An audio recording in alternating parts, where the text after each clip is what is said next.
Good evening, everyone. Can I get a motion to reconvene the regular meeting of the Proviso Township High School Board of Education? Second. Thank you. Please call the roll. Mr. Alexander, absent. Mrs. Dixon, absent. Mr. Ocampo, Aye. Ms. Patterson, aye. Ms. Grant, Aye. Mr. Belterres, Aye. Ms. Barberman, aye. Motion carried. We are in open session at 7:12 p.m. Thank you. Please stand for the Pledge of Allegiance at this time.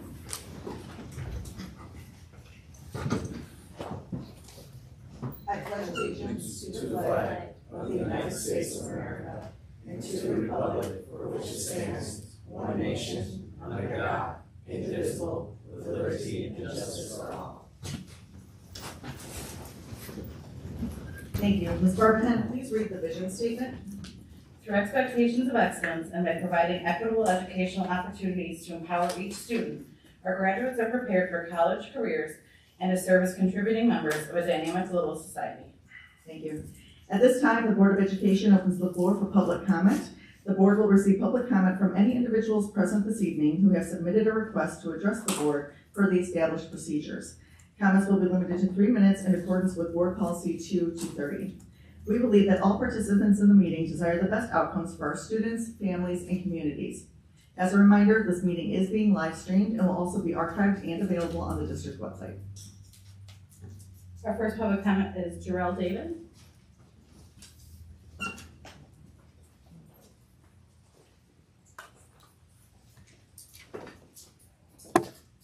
Good evening, Madam President. Good evening, Mr.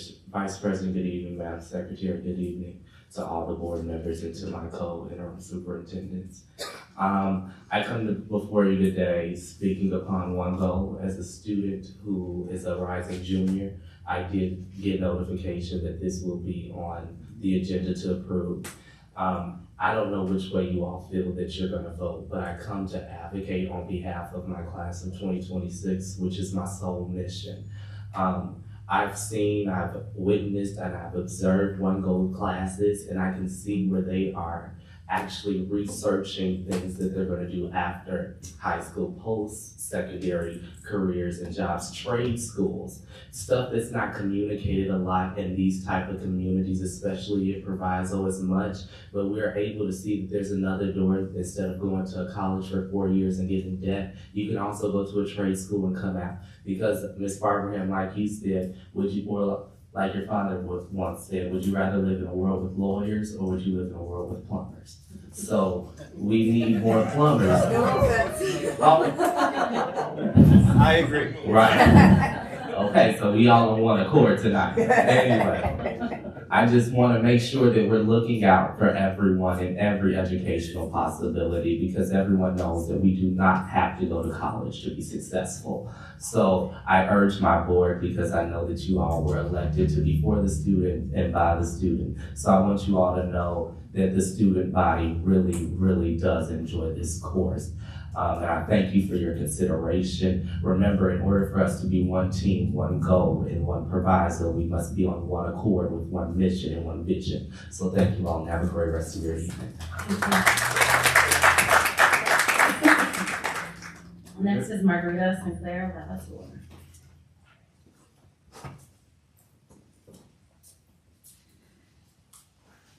All right, good evening, everybody. So I just wanted to give, first off, a big Saturday school update. We had 22 kids this past Saturday at Proviso West High School. So the robocalls work, the robotexts work, and I want to give a big shout out to Ms. Hibbler and Ms. Batts who made the texts, and they also made the robocalls in Spanish and English. I want to give a big shout out to all of my teachers, colleagues, the Board of Education, everybody for giving you all the support to Saturday school. And also, I want to give a big shout out to the parents who brought their kids to Saturday school. When I got there Saturday morning, it was like 10 minutes to 8. Usually I never see it. There was like a whole lineup of 10 kids already right there waiting for me. So it was really nice to see that, and it really does go to show that when we all work together and we can see great progress, and when we raise the bar, our kids will rise to it. So I'm really excited. All right, so the second thing is that I'm here to talk about One Goal and some of the great stuff that has been going on in our classes. I don't know how I can possibly top Jarrell, because that's a hard act to follow, but I will at least give you some of the things that we have been doing in One Goal the past couple of years. So first off, some of the unique things that we have in One Goal are the fact that we do have advising conversations between the One Goal program manager like myself, or Ms. Gart, Ms. Gray, or Ms. McCormick, and the students. And basically, why is this important? It's because in a typical school year, or maybe over the whole course, a kid only gets 39 minutes of contact time with somebody as far as talking about college and career planning. So that is one of the very big benefits. The other thing too is that this is not only a program that's going to prepare them for college, they get them to the front door and they're going to support them through that first year. And my team from One Goal will be able to discuss that more with you.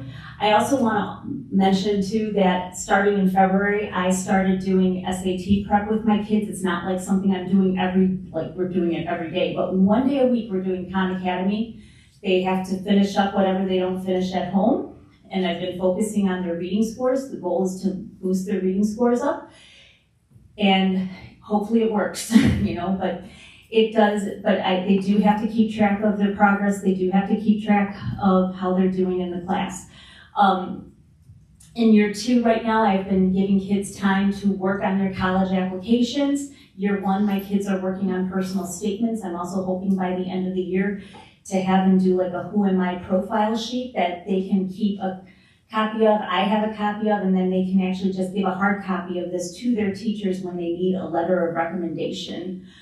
Because a lot of kids will always ask me, can you write a letter of recommendation? And I'll be like, can you give me a resume or something that I can do? Because I don't want to just talk about you in my class. I want to paint you as a whole person.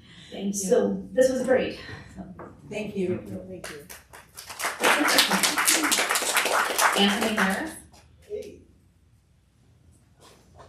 Since I got 3 minutes, let me pass some stuff out right quick. I don't want to be out all day. How y'all doing? All right. Let's pass it to them. I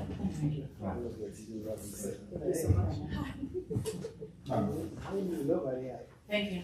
You get your 3 minutes as soon as you start speaking. Don't worry. Well, you got 3 minutes. All I need is a minute and a half.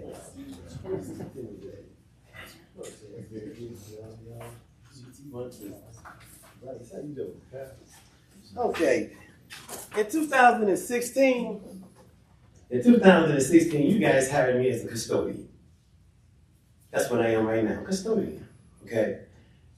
Now, my job title has changed. Okay, I have a degree in audio.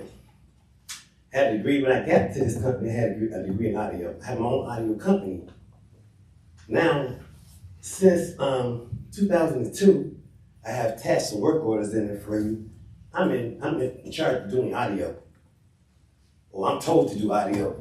That's set up speakers, board meetings. Y'all see me at the board meetings. I'm a custodian. Okay?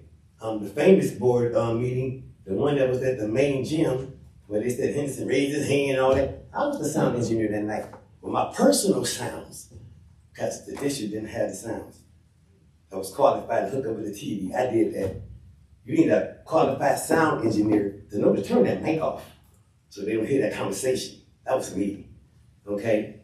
Those sounds that's been, I'm at West also. I'm the sound engineer at West, only at West, okay? I'm talking about, now at West, we have new sounds for the little theater, for the main theater, all that stuff. He had a guy named Barry, ALT had a guy named Barry come out, hit with me. I walked around on my personal time as Fresh Tone CEO, not as an employee, you know what I'm saying, for the district. Every time I do sounds, I'm working as employee for the district. So since I got 3 minutes, I want to go over something real quick with you guys. I put something in each one of y'all folders and I highlighted everything so I can go quickly with this. Now, if you look at it, the way I say number 1 at. Okay, he said he had a meeting with me in Denise Dames, which we get to that later. That's another totally different story. We ain't got enough time for that. But anyway, but there's a $15,000 payroll discrepancy. This coming from L.T. Taylor. He said, Proviso can pay me every penny owed me. Then he mentioned down there, number 3, if you go to number 3, you can't be at 2 places at one time. You can't double dip. You can't do audio, and you can't do what?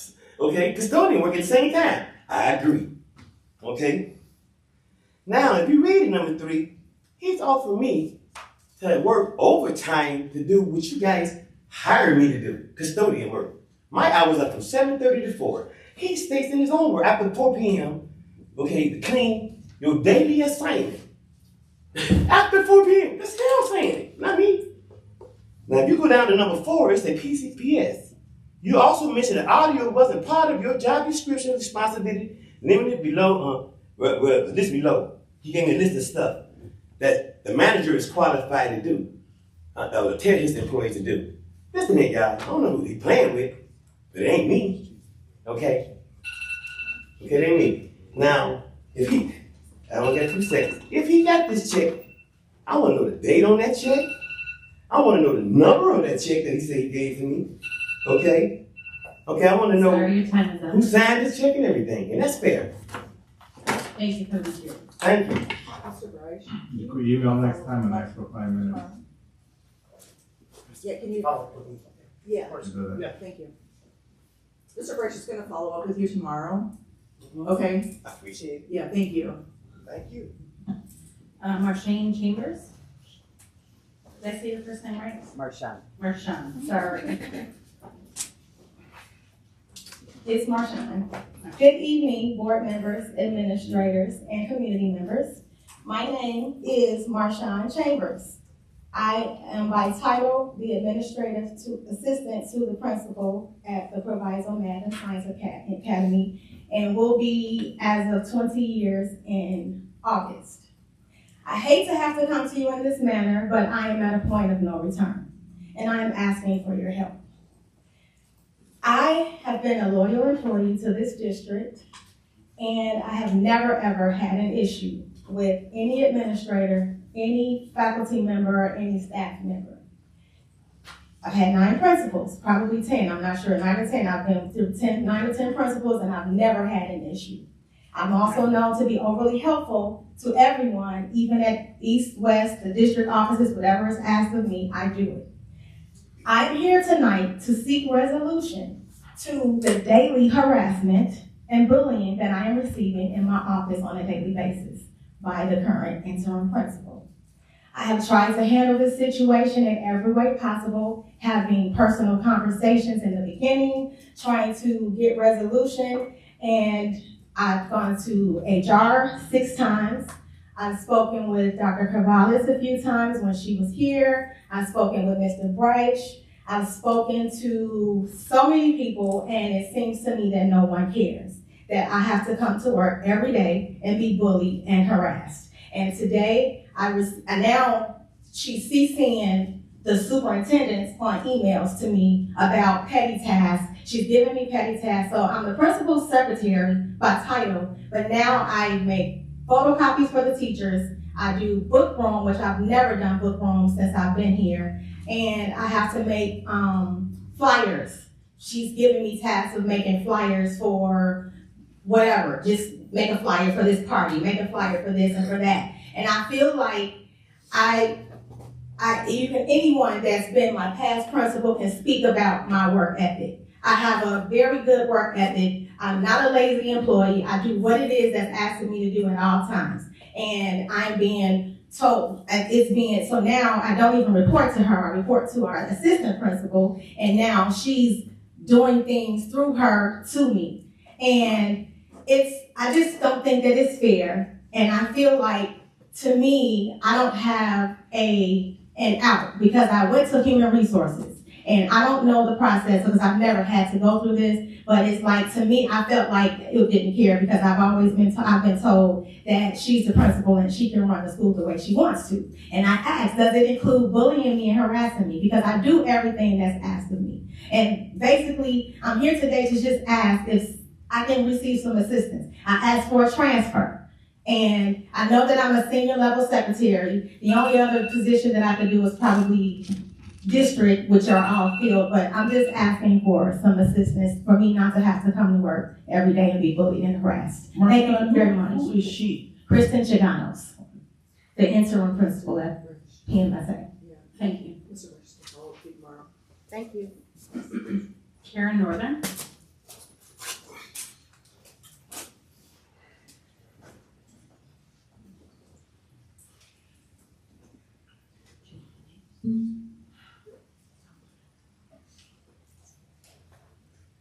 Good evening to everyone in the administration, board members, board president.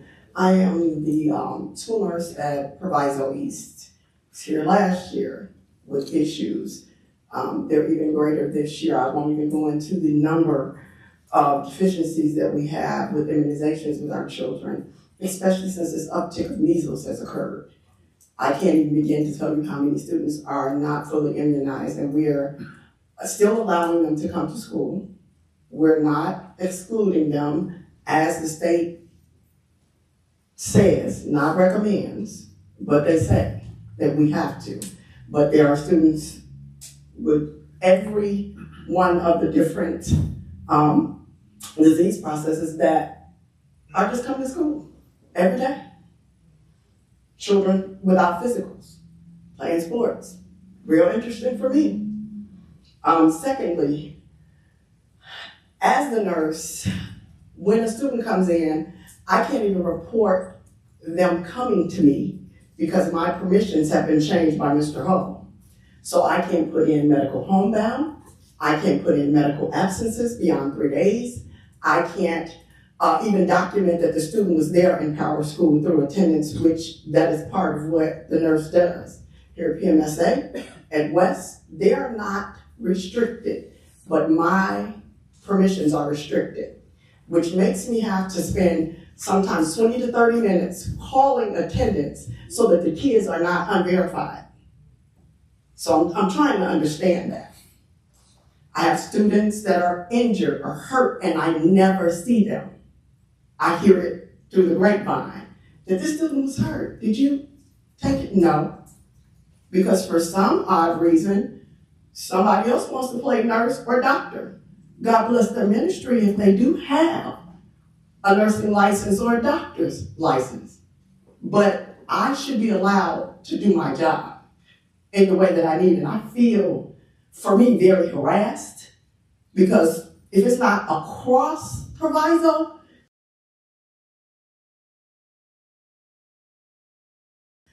fourth, the physical plant. I talked about this last year. Just in the past 3 weeks, I've had 3 sinus infections. I've been on 4 different antibiotics. I just need somebody to help me make sense of that. So what I'm imploring at this point is that, one, we get our deficiencies under control, because it's ridiculous. I'm precluded from doing things that I really need to do, because paperwork for discharge summaries, people's the children's specific things that they have doctors write for them. Doctors know that should not go across an attendance desk. It shouldn't. Mikhail Everett. Or is it Michael Everett?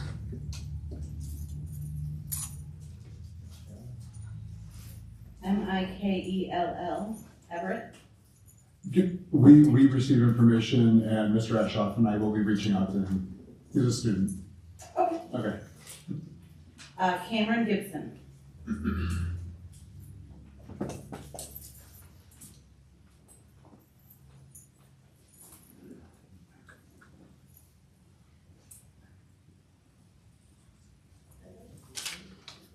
Good evening. Good evening. My name is Cameron Gibson, and I'm a senior here at PMSA. And I'm here today to speak on the benefits and the impact of the OneGo program. So I started as a year 1 OneGo student during my junior year here at PMSA, and I've continued on as a year 2 student during my being elected as a fellow ambassador president of the OneGo program advisory board, which is a paid internship within the program. And that's just one of the many opportunities that it has to offer for us students. I can say that OneGo has truly helped me explore and figure out my future career plans. My first year during the program, we worked on exploring and researching post-secondary pathways, scholarships, resume and interview building, quality enrollment and goal setting. Now as seniors, we are executing those goals that we have set during our goal is that it doesn't just cater to one post-secondary pathway, which is attending college, but it also caters to students who want to enter the workforce right after graduating. We have been giving real-world experiences through field trips to colleges and universities, including Northwestern University, Loyola, Dominican, and many more. Just recently, we visited the Aon Center in downtown Chicago, where we experienced the work life and job roles and corporate support and mentorship after we graduate. Some colleges and universities even offer scholarships just for being a part of the One Goal program. So as a product of this program, I will most definitely say that One Goal is geared to truly set students up for future success, and I've truly witnessed this through receiving a full ride to a university and being accepted into multiple scholarships. To really, caring about us and just the support, like Ms. Leverson was saying about one-on-one advice and just talking about college every day has been really helpful. So thank you. Congratulations. Where are you going? Do you know? Northern Illinois, so I have a lot of decision making, but yeah, that's where I'm at. That concludes citizen comment, public comment. Okay, great. At this time, I'm going to hand it over to our interim co-superintendents for their report.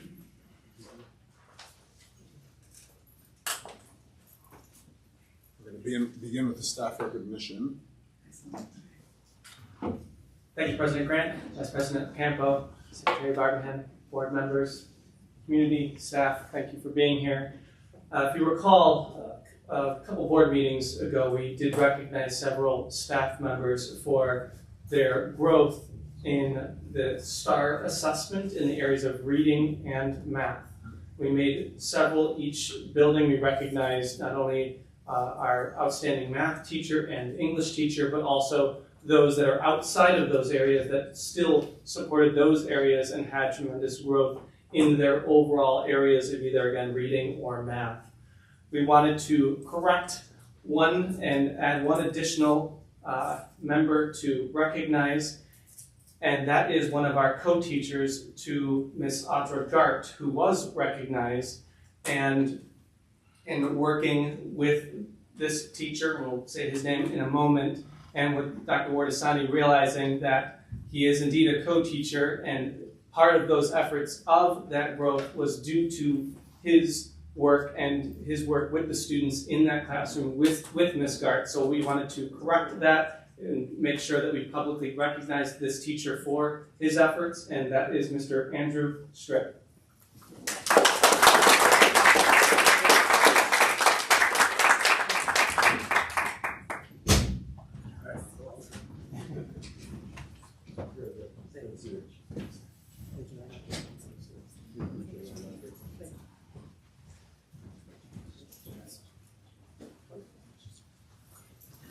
Thank you. Congratulations.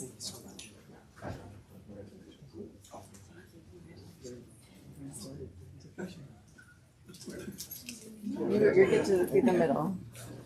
Back.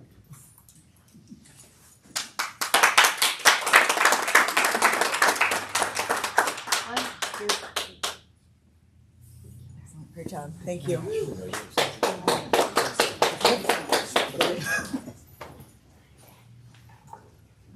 Next up, we have Dr. Watson Hill with our financial update.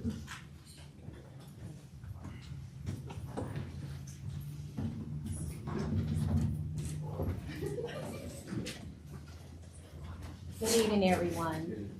For your review, you have the treasurer's report.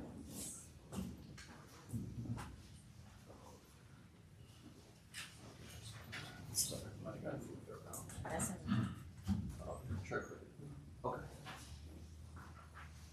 And as you can see from the treasurer's report, we are on target right now. We are at 60% of our budget that has been expended, and we have a few more months to go, so we are in good shape regarding that. Next up, we have the bill list. I am willing to accept questions at this time. Any questions for Dr. Hill? I don't have any questions on the bill list, but I do have a few questions. Okay. What is your process for fundraising and putting monies into student activities account? Okay, so if a particular student activity have a fundraiser, there is a packet that they must complete. It is reviewed by building administration and then is forwarded over to us. These are activities that are already standing at each of our building sites. And we do have someone that is in the office working with that now. Okay, so who makes sure when a fundraiser has occurred, money has changed hands on the school ground, that money is then taken to the business office and turned in? Yes, so we do have one person that's designated for that. So as soon as that fundraiser ends, within 24 hours, those funds must, and then they take our monies to the bank for deposit. Okay, what is the policy? I reached out to the state today. Okay. For GoFundMe, for public school. Okay. We shouldn't be GoFunding me. If the kids need something, we should try and make sure they get it. I had someone send me where our manufacturing is doing a GoFundMe. People are still in GoFundMe every day, so Mary Jo can set up a GoFundMe, say they from Proviso. Man can set up a GoFundMe and say he's from Proviso. And now you got 3 people but 1 real person that really did the GoFundMe. I think we really need to look into that, and from what I understand, public schools should not be doing GoFundMe. And so if they need anything, we're putting money in all these adults. Right. If those students need something for their robotic program, right, there's grants out there, we should be applying, making sure that our students have what they need, not where they have to go and do a GoFundMe. That's very serious. Yes, and so you can help me out, attorney. If, right. I mean, when I'm not aware of a GoFundMe. When you mentioned West is having a GoFundMe right now. Okay, I'm unaware that Board Member Patterson, I have no clue about a GoFundMe because you are right. What I thought you was referring to was GoFan. Because GoFan is what we have our students for student GoFundMe. That is unacceptable, and the business office is not aware of that transaction. Okay. Okay. I think that's the second or third time I've seen our schools doing a GoFundMe. I think we've got to get a handle on that. I talked with 5 chief school business officials. Right. You should have. Okay. You've got to make sure that this. Now, which school you said? Proviso West. Proviso West. Okay. I'm sending you an email right now. Thank you. I will follow up with that. But give the students what they need. Give them what they need. And we have the resources to do that. Pardon? We do have the resources to do that. Money should be spent on students. Are there any other questions? I do have yes. one question. Yes. Vendors on the bill list regarding plumbing and heating, and I'm just curious if there's a preferred vendor list, or if we work with a select group of local vendors for these services. Good evening, everyone. Good evening. Yes, there is a list of internal that's been approved with W-9 forms and insurance that's filed with the business office. Okay. The best practice is we accept the lowest responsible bidder, no matter where they're from. But Dr. Hill brought up one about Anessa. That was for Proviso East High School for an emergency steam meeting. And it was a commercial job that needed to be done. It was the fastest response, so we hired them to do the work. I think it was about $16,000 or $17,000. It was like the description said an explosion or a leak in a tank. Yeah, so back in October, we had a feed water tank completely corroded on the bottom because the heating season was rapidly approaching. We had to hire someone in emergency funds to get that work done because you need the feed water tank.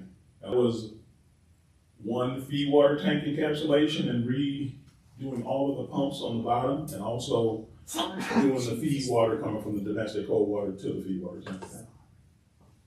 Is the consolidated district plan. This is a plan that addresses the planning portion of our grant application process. All districts must complete this every year if we intend to apply for federal funds. There are 12 federal grants in all, and Proviso has 8 of these federal grants. We cannot apply for an application, any grant application, unless this has been completed. And so our next slide speaks to the programs that we do have here with the district. We have our Title I programs, which addresses student achievement and closing achievement gaps. We have our Title I School Improvement Grant as well, which is designated for Proviso East based on their designation. We have our Title II, which is preparing and training and recruiting high quality teachers. We have our Title III, which involves providing high quality instruction to our English learners. We have our Title IV, which provides student support and academic enrichment to ensure a well-rounded education. And then we have IDEA, which is our special education funding, which provides appropriate education for the least restrictive environment. And last but not least is ESSER. ESSER has been very good to Proviso School District 209, but this is the last year of that funding. That funding expires September 30th, 2024. And as a result of that funding, we were able to increase the air quality in all our buildings, have textbook adoptions, purchase instructional materials, provide high quality professional development, just to name a few. And so this evening, I am asking for the Consolidated District Plan to be approved so that I can forward the application to the Illinois State Board of Education. And that will conclude my report. I have a question. Yes. Those, can you go back to that Yes. previous chart? With the LAEP and the ISEP? Yes. You're able to pay teachers with that, or how do you allocate those funds? Right, so those monies are set aside for stipends if teachers support our English learners, also for digital licenses, also for professional development. For teachers? For teachers, that's correct. And all these resources go to the support will go to our students. Thank you. Thank you. Thank you, Becky.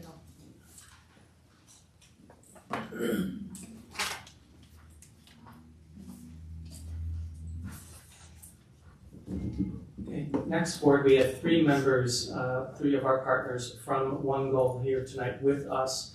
And they prepared several slides to go over. With us, we have Mr. Andy Schmitz, Ms. Tatiana Washington, and Ms. Vanessa Lee.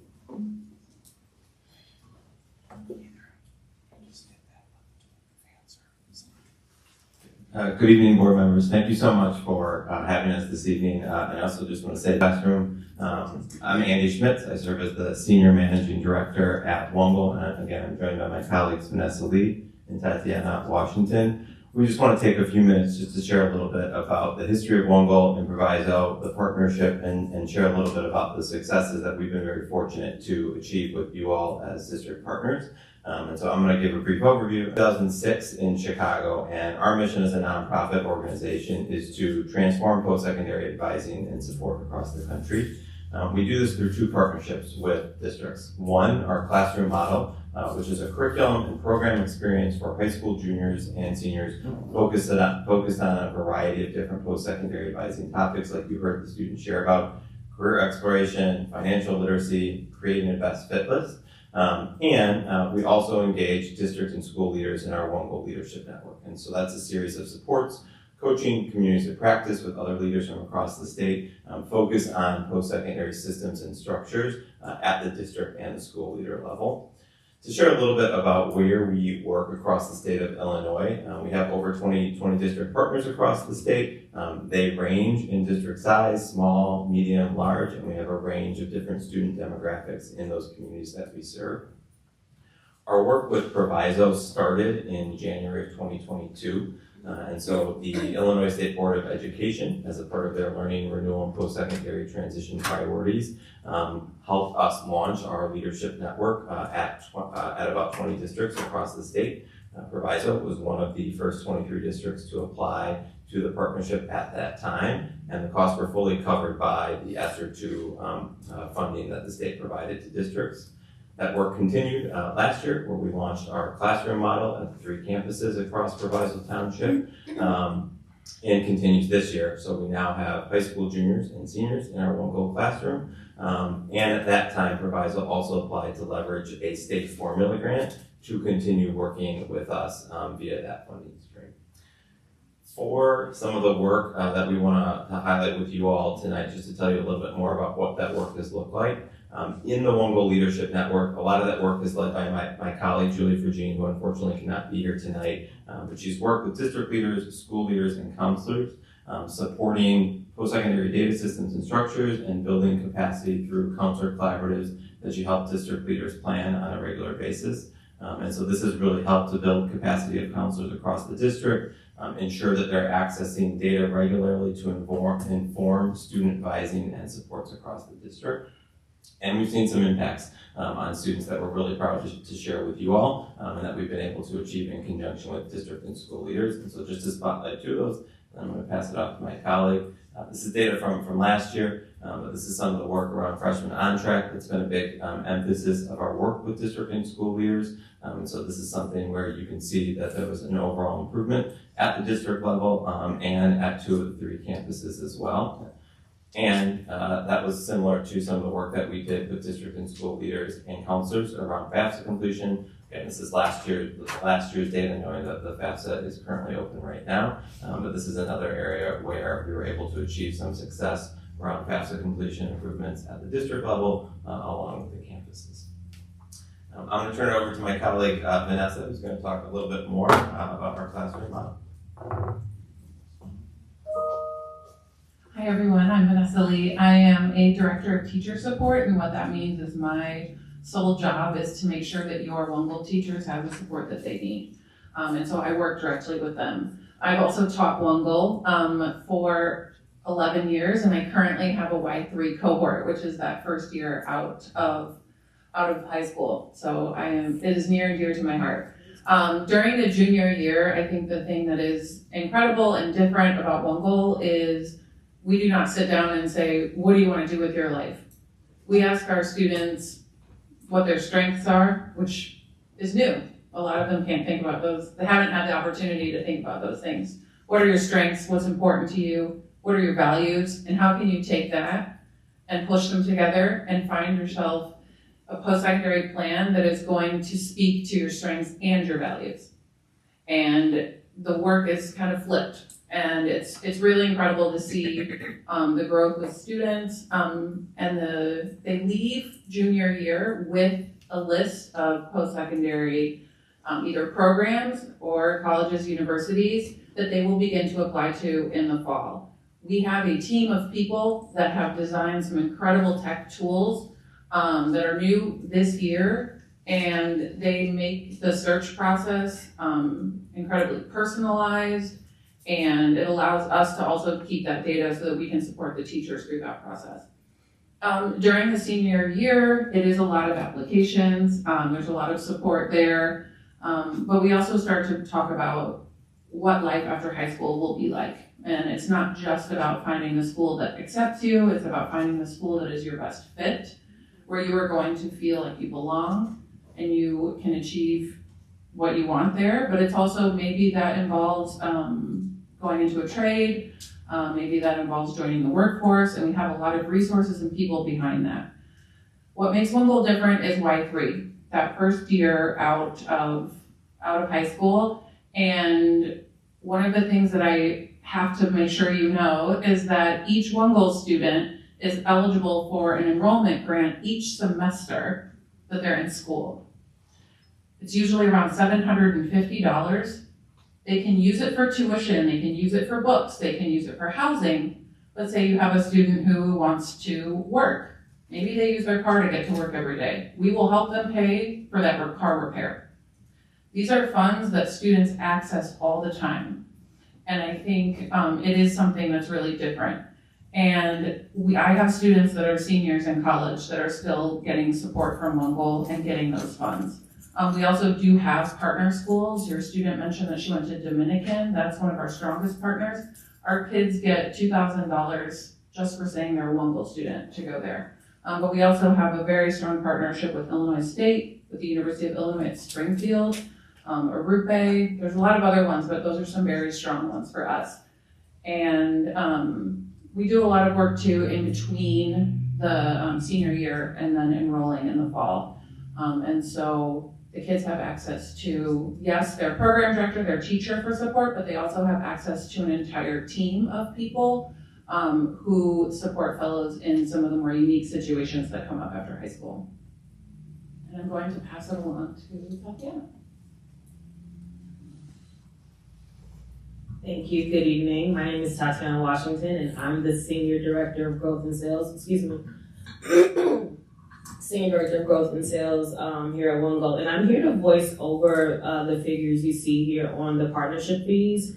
So we provided a scope of work in advance, so you have access to that. But here you'll see our pricing for the Leadership Network, and that is the program that Andy spoke on earlier. That is coming up to $33,500.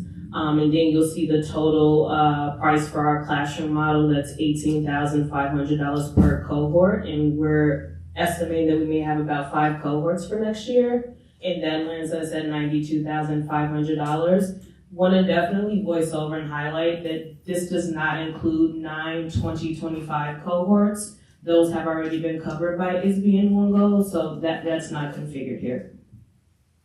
Thank you. Is there anything else we should add? No, unless you wanted to ask any questions of this. I know it is an action item for later, so if you want to save questions for that, but you do have these individuals here now. I think questions now and discussion when the action item comes up. So if anyone has any questions for the One Goal team, now is a good time. I have a question. How many students in Proviso have you serviced already?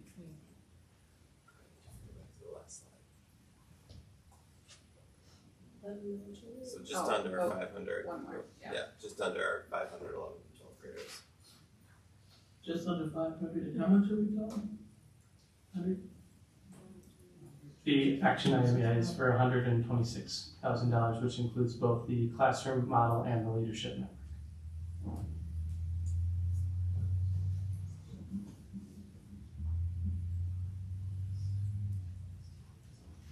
Quick question, how many students are projected to join a trade or choose that path?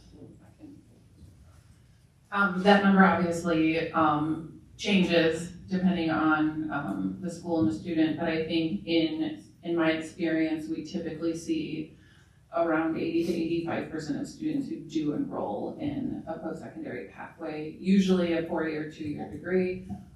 Trades are smaller than that. I think they're harder to get into than some students realize, and so the number does tend to be smaller, but we also have other, we call them progressive pathways, that are not necessarily a union trade job, but that are approved by us, that students can also access some of those more certificate type programs. Yeah. Any other questions? All right, thank you for being here tonight. Thank you. Yes. Next, just a quick update. We had a couple of district representatives at the IRC job fair for ESL bilingual and dual language teachers and aides. Mr. Jim Calieres, our assistant principal at West High School, they were able to attend that, meet with potential candidates, and bring back some interested information for our district to review further. Next, this is just a quick update. It was asked at the last board meeting, but our Illinois Association of Regional School Superintendents, IARSS, compliance status update. This was provided to us on January 29th of 2024. The reason why I'm bringing that up is because D209 received their notice of this compliance report much later than all the other districts in our region. They received theirs in September. We got ours on January 29th. But while I'm happy to say the dashboard was all zero at the time that when we received it, I was able to do some behind the scenes work for quite a few days, and I was able to get our indicators up to this point. A couple weeks ago, we had a meeting with our administrative team. We're working on securing some artifacts and documents that reside in different areas, different departments in our district, and we are just uploading those. But I'm very happy with our progress right now, and we will continue to upload the necessary information. Information is due April 30th, but I did ask for an extension due to us receiving this months after the fact. So I asked if we could have a little extension if necessary to get all the information in. But we're having good progress on it right now. I have a question. Yes. On the dashboard here, how accurate is this information? Accurate as far as, well, each of those subheadings, I don't have my glasses on, but if you take a look at sections, there's sections 100, 200, 300, 400, 500. In each of those areas, it breaks down and it gets into some details. This is actually very accurate. What I did, just because it kind of lives in my wheelhouse, is I did a lot of the policy updates that it was requesting because ours was outdated from the last update that our district had submitted. And I did submit some additional documentation that I did have access to. So it's actually very accurate. Again, I'm just needing some additional support from some of my colleagues where different artifacts and documents are living outside of HR.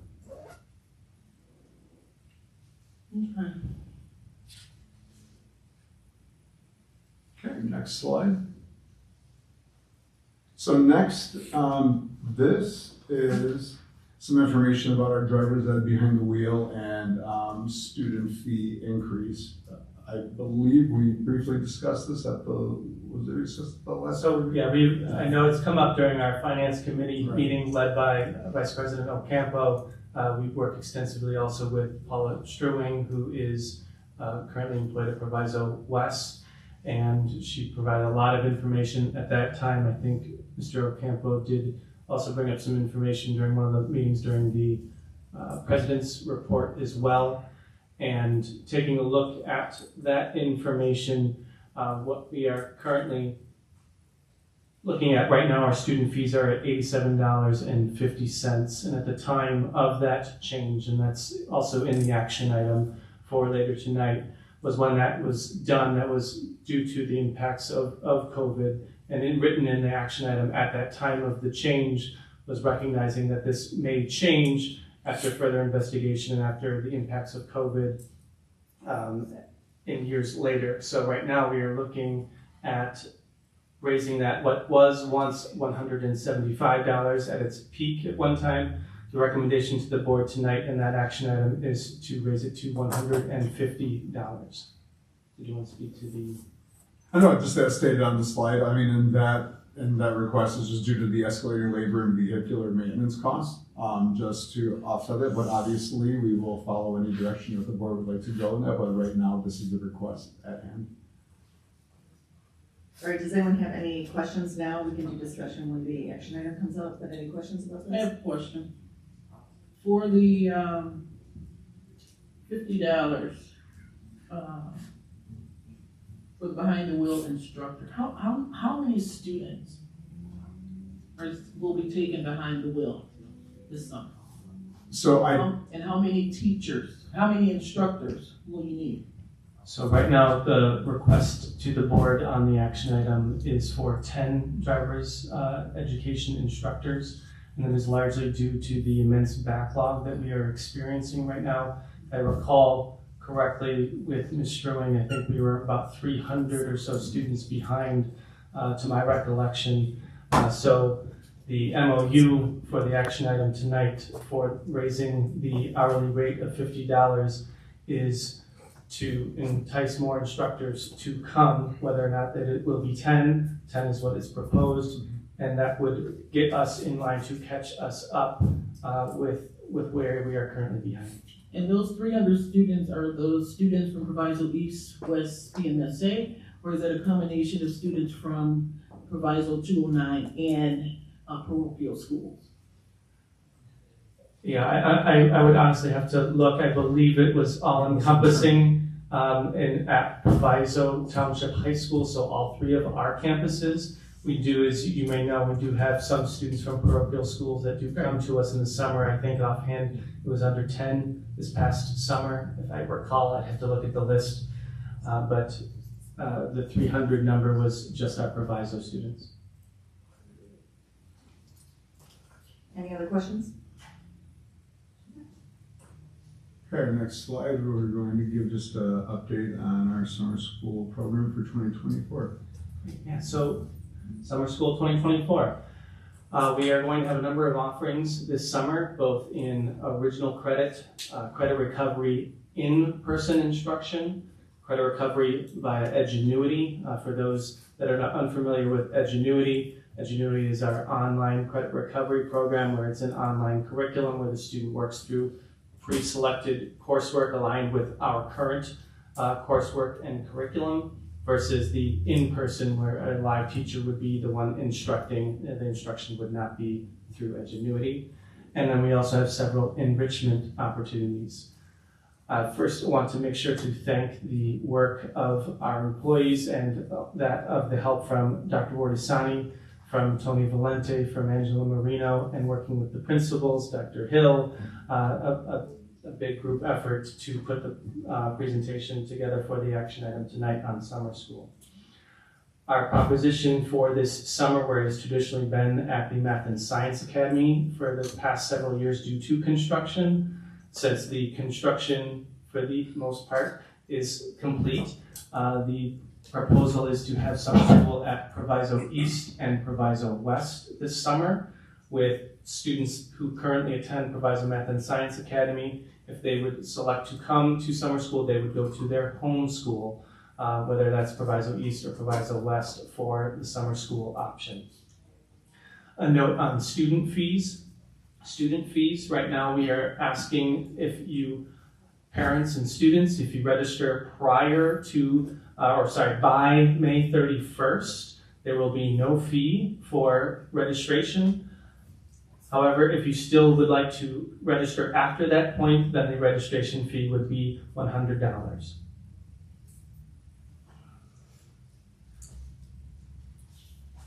Our dates for summer school right now, we're looking at starting on Monday, June 17th through July 10th. That would be session 1, and I believe that is 12 total days, with classes occurring Monday through Thursday from 8 a.m. to 1 p.m. with no classes on Friday. There are a couple holidays in that first session, and then session 2 would begin July 11th through July 31st. Next, with transportation, there would be, at this point, no transportation offered for general education students. I phrase it that way just because we do have some students in the extended school year that do require transportation. This would be opposed to last year. The only transportation provided last year was from the home school of Proviso East and Proviso West to PMSA, and then at the end of the school day from PMSA back to the home school. Since it's just occurring at Proviso East and Proviso West, there would be no bus transportation, which is going to save us a tremendous amount of money. And as far as food service, we will be offering both breakfast and lunch during summer. Last, just an update on the classes. So as we mentioned, we have several different options. So with our original credit, we'll be offering Black History 365, Civics, Driver Education Classroom, and also Behind the Wheel. And then lastly, our accelerated math program that is designed specifically for our Math and Science Academy students to fulfill their 5 years of math.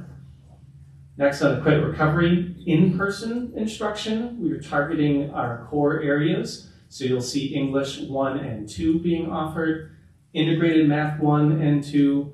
For science, it's primarily just biology. You do not have the sophomore year course, which would be chemistry. And then we have on the social studies side, Black History 365 and World Civilization.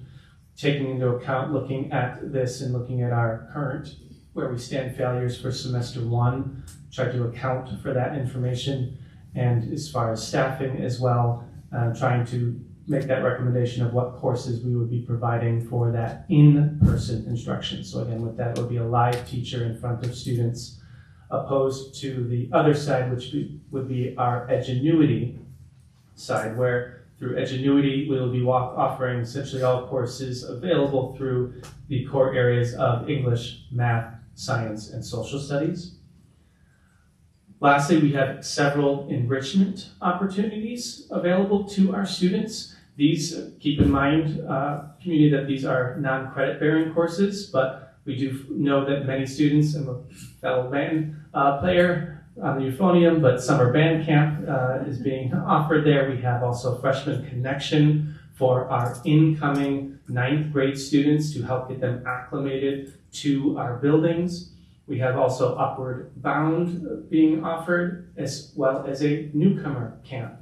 That newcomer camp will also be working very closely with our registration team during the year. So if we do identify that a student is an immigrant or migrating in through the registration process, would make sure to connect them and make sure that they are aware of our newcomer camp that's available. And that's, again, specifically designed for those students new to the area, new to the country, to make and help adjust that transition as well.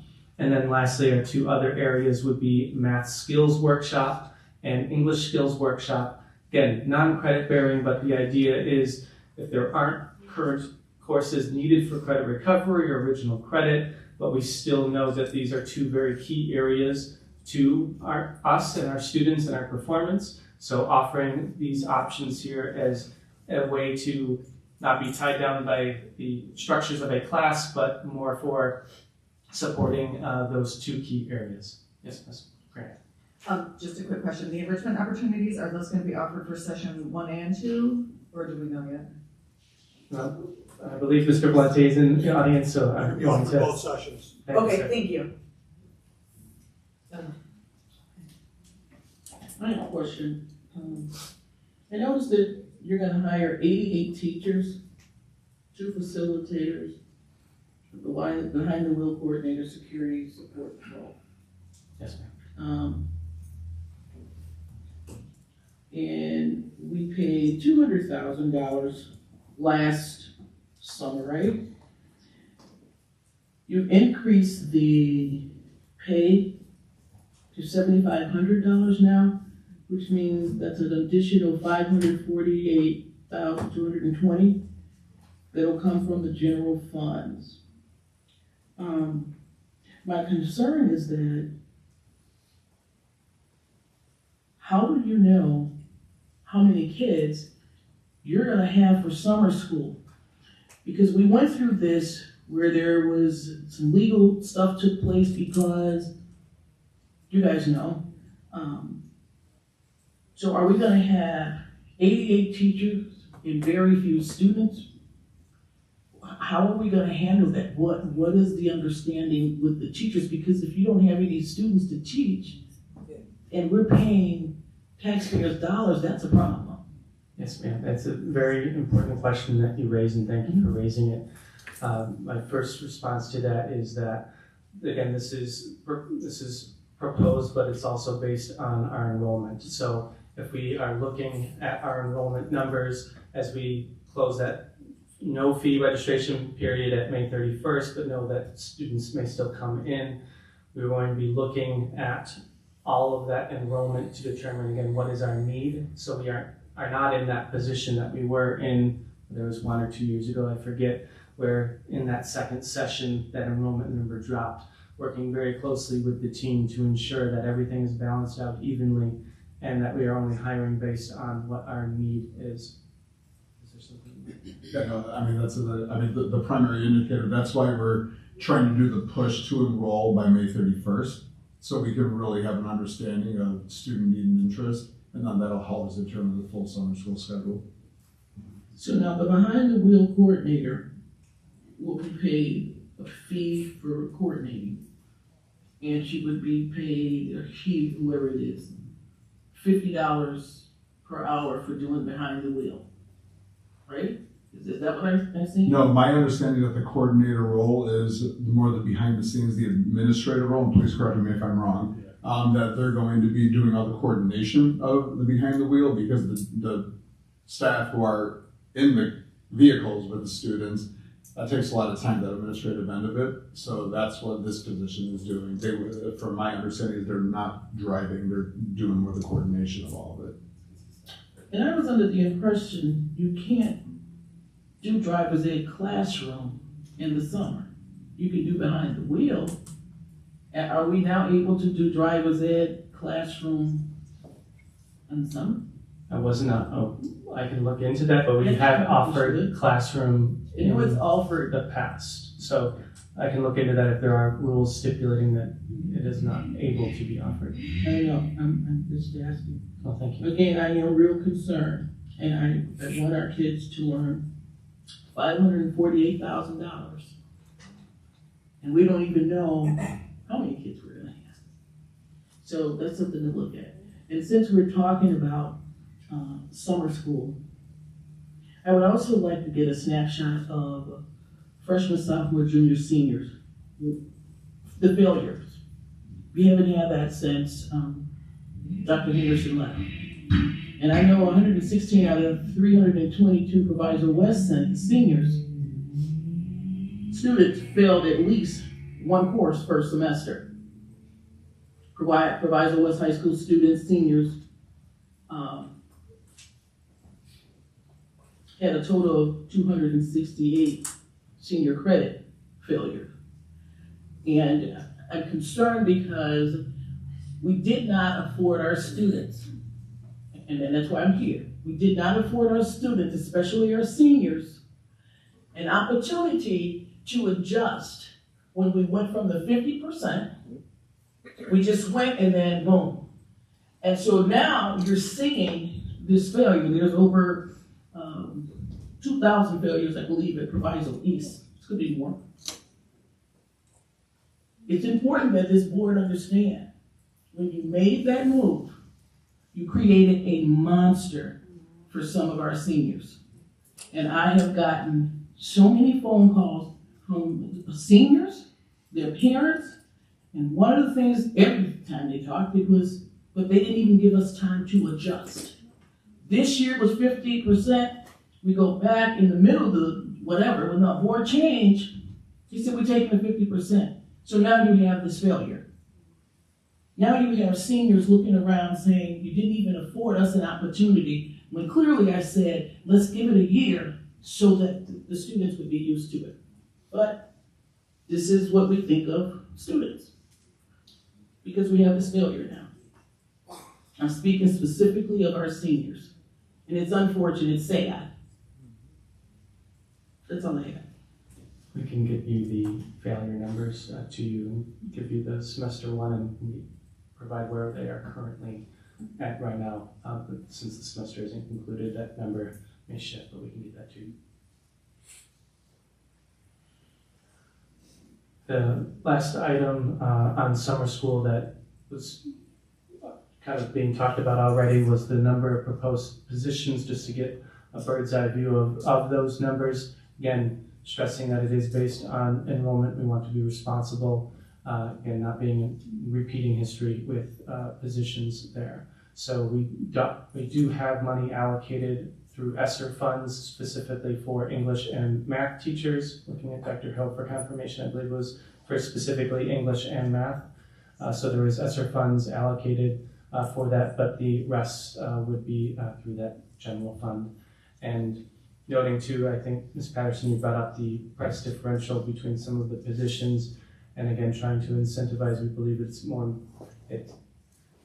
nothing, difference between Edgenuity versus in-person and having that live instructor and trying to, again, entice and pay accordingly, because there's different demands of that individual in the room, whether it's going to be live instruction versus an individual supporting instruction through Edgenuity. We paid a lot of money for Edgenuity to now, let's talk about how important it is. I've always felt that you need a human being that stands before students on traditional and such. But then we invested in Edgenuity, and now here we are today saying, oh, we need human beings. We got Edgenuity, thanks, but and we're just gonna have to look better into this. Like, so do we push Edgenuity to the side now? No, ma'am. Okay. No, ma'am. I think we're viewing it more as a blended model because, I mean, to your point, some students can actually accelerate using Edgenuity, but some students definitely need that in-person instruction, so we want to be able to afford them that opportunity. Then the next item is just the action item, which I think we discussed all of these action items for potential approval later. So then our next slide is, I don't want anybody to get nervous. This is just an initial conversation. We were asked to just provide some information. So just bear with us. We're just having an open conversation here. And so an information item just regarding the potential or exploring deans, division chairs, and truancy officers. You know, it's been stated throughout the year and for I think many years that our building administrative teams are spending a very large portion of their time dealing with student disciplinary issues. And as of Monday, we just did a quick Empower School. We looked at student incident reports at all of our campuses, and right now we're totaling 1,920. I mean, this definitely impacts the amount of time that our administrators can dedicate to necessary core instructional needs. Our current student performance on the 2023 district report card for state standards of students meeting and exceeding ELA is at 13.5%, and meeting and exceeding for math is at 8%. So this is why just the conversation is happening. We're just bringing this information to light. I know the district, you know, I'm only 8-9 months into this district, but I know the district has gone through a lot of different models, but these items seem to always be spoken about, you know, in different venues when we're meeting, you know, with staff, students, parents, other administrators. And we're putting in the potential financial investment in there. You know, we're trying to be extremely transparent about this, that these items have not been budgeted for the 24-25 school year. And we wanted also to note that we are currently in negotiations with 2 bargaining units, so we don't have the full financial impact of how much that is going to cost the district over the next 3-4 years as well. And so, again, these are just, it's informational, it's conversational right now, and it's just open to discussion and feedback and any wishes that the board may have. I'm going to ask a question in reference to when you say it would free the administrators up. When the administrators, assistant principals, took this role on as an assistant principal, dean duties came with it, along with other things. It was spelled out in the job description. My concern would be there was Title I money used to pay a portion of the administrative salary, and then the district paid the other portion. I want us to make sure that that money that was used in the past, from what I understand, you cannot use Title I money for a dean. You cannot use Title I money. She's the business lady, the finance lady said you can't.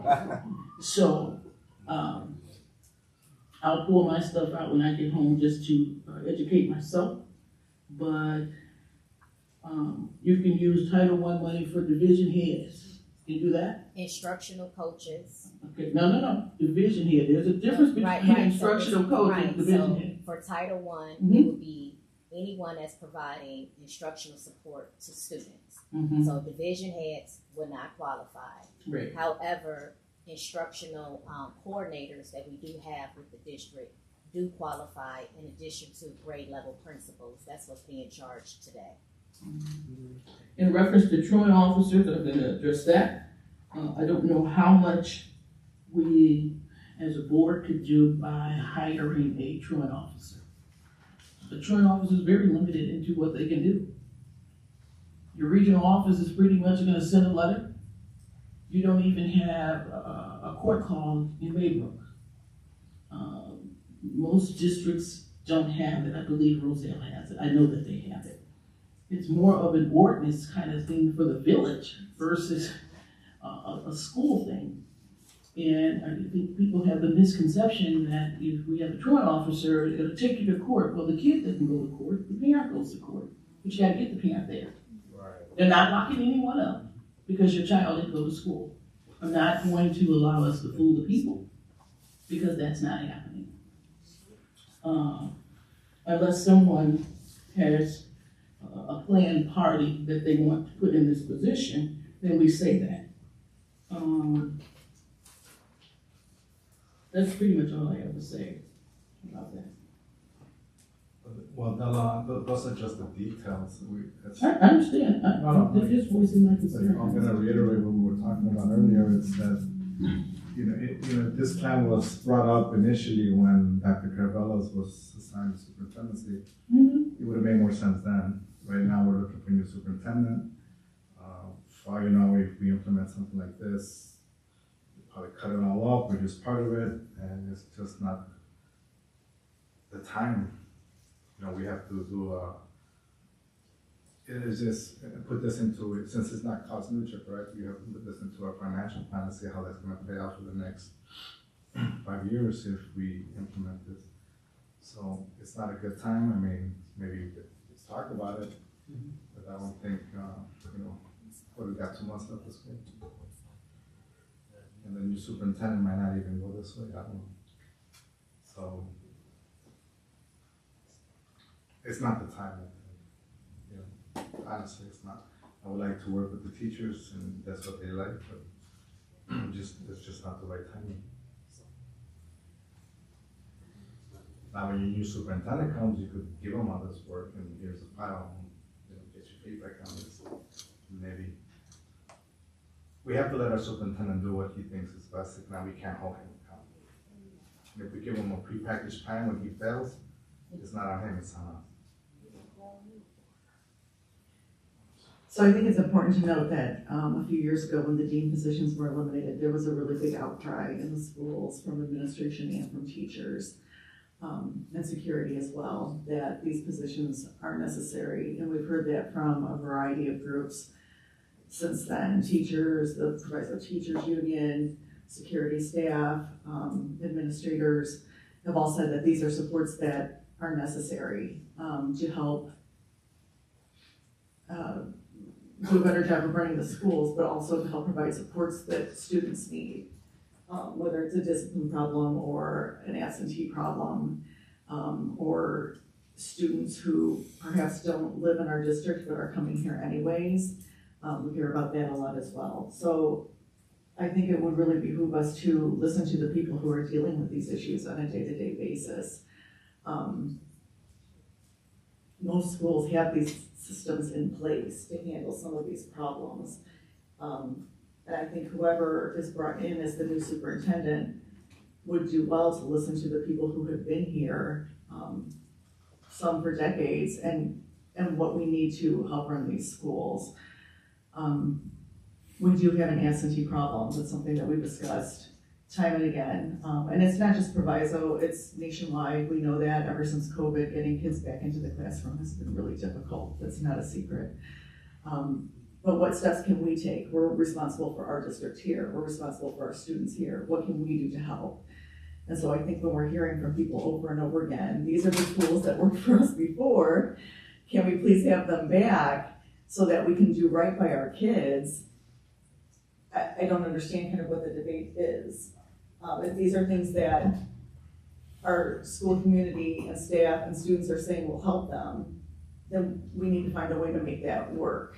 And I, would really worry about any candidate as superintendent who says, well, you know what, I've got a plan and I'm gonna go with it, rather than coming in here and listening to the people who have been here for quite some time. So, I hear you when you speak, Proviso Teachers Union. I hear you, security, when you say you need more help. Deans are one of those safety nets that we have for students who need that assistance, and it's not just discipline issues, but it's resource issues. Discipline problems also often come from, a place of need, a place of like hurt or trouble that they're having, and they need adults to step in and help bridge that gap. Truancy officers, that's something that we need to be aware of. We hear this all the time. We have kids coming into our schools who don't necessarily live in our district. That's an issue. We need to address that. Our money only goes so far. We need to make sure that our tax dollars are being spent, from the residents to the students it's supposed to serve. So I realize that there's, concerns about, well, a new superintendent, what do they want? And, the superintendent wants what's best for the schools. And I think we've heard loud and clear for some time that these positions are what will be best. That's my opinion. I just add on too. I think it's important to note that this plan, we have to plan for the next school year now. We can't wait for the superintendent to come in, get adjusted, to then plan as the school's opening, right? We don't have that luxury. We are in the process of finding a superintendent, but we have to get school ready for the next school year now. And I think this is listening to our teachers, our unions, our staff, our security. And if we keep doing the same thing, we keep getting the same result, we have to change it. So.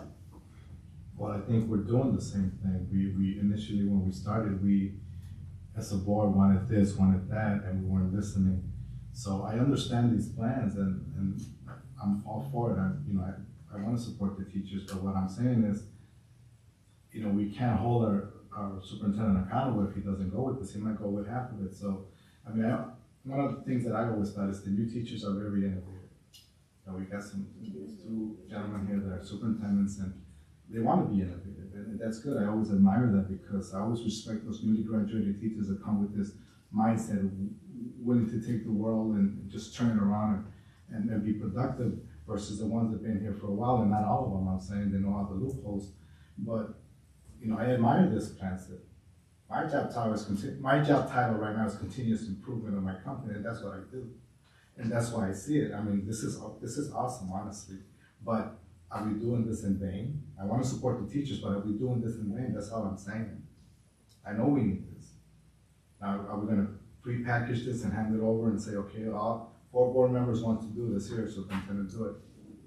Is that what we want, or how are we going to do this? That's all I'm saying. I'm all for it. I just, how is it going to work? That's my question. And, I'm all for the truancy. We do have these issues. So I admire this plan that you guys put together, but I'm just worried, how is it going to play out? That's it. I think we need to understand the difference between a truant officer, a home visitor, or a home investigator, or child find. There's a difference when you're saying students don't live in the district. We've been there too. We've hired outside investigators. We have hired other companies prior to any of you all being on the board. Truancy is something totally different. And so when we use truant officer, I want us to not be so loose with it, because there's a difference between what you're looking for with kids not living in the community. The truant officers that they had back in the day that used to ride in the trucks, those were individuals that went to the L stop at Des Plaines and watched kids that start getting on the train at Kedzie and get off and get on the bus and then follow them to the school and take their ID. That was how they found out kids did not live in the community. Those were not as I stated, technical truant officers. And so I don't want us to use that loosely. We have been through, I'm going to say 2.875 superintendents, which means we've gone through 8, 9 superintendents. We've had a superintendent every 2 years. Let me be clear. You will not have stability if you're changing superintendents like you change your clothes. I understand what you're saying, Sam. If we're in the process of hiring a superintendent now, and we're going to dictate to that superintendent we've already tied his hand, we have to, if we're going to hire these people and pay the kinds of money that we pay them, we must afford them an opportunity to do the job, the role and responsibility of a superintendent. Because if we're going to come and dictate, yes, that's our one employee, we are only in charge, or I don't want to even use the word charge, no such thing.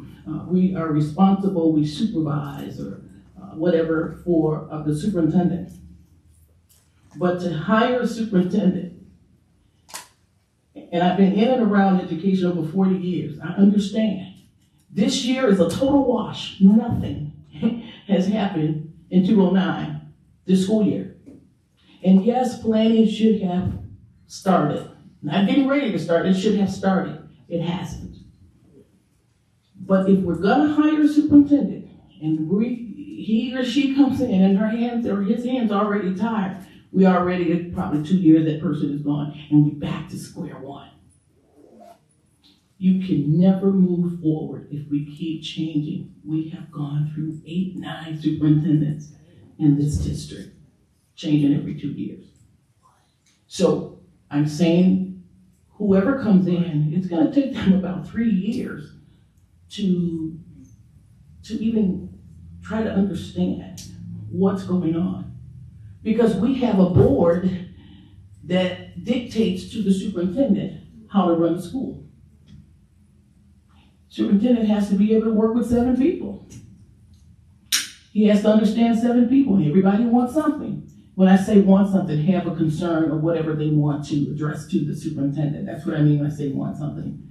But if we, this Board of Education, don't change, in 2 years, maybe a year, you'll be looking for a superintendent again. We must afford the superintendent to do his or her job that we have hired them to do. And that's just my thing. And, I don't disagree, right? But I think it's also important that as a board, while we're going through these superintendent interviews, that we're communicating what our wishes are, that we want somebody who's going to listen, right? And we're trying to listen now to our teachers, to our administrators, to our unions, to our security guards. We're trying to listen and set up a structure that moving forward, the new superintendent can work with us within this structure that our community, our teachers, our employees are telling us they want and need. So it's not just we're gonna throw, the baby away with the bathwater. This is building a structure that a new superintendent can walk into, can listen to, can participate in, and then thoughtfully make decisions and changes. And I don't think any of us here disagree. Everybody in this district is important, from the dishwasher to the superintendent. Everyone, teachers, everybody is important in the district. But I say this again, you're paying over $200,000 to someone that we're going to tell them how to do it, when to do it. I think you have a strong enough union that will be able to work with our superintendent versus us, this board, telling him how to do it, or her how to do it. I think it's time for us to allow the people that we hire to do the job.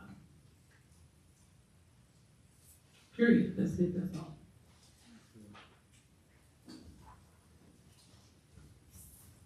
Okay, but the people we've hired have said that we need these things. So I agree with you. Really quick, Disagree. if we, just to kind of wrap up this discussion, if we could just take a temperature check and see if we can have some kind of consensus to continue to develop a plan or to hold off, right? Because we still have to look at funding, we still have to look at how it fits into the budget. There are still things that need to be determined. So if we could just, tell us kind of really quick what you're thinking. Yeah, I think the critical items that we need to get done that have a deadline for next year that might not get done by the other superintendent. Those are the things that concern me. If there's anything that needs to be done prior to the arrival of the superintendent to meet the deadline so we won't fall behind, maybe those things. Thank you.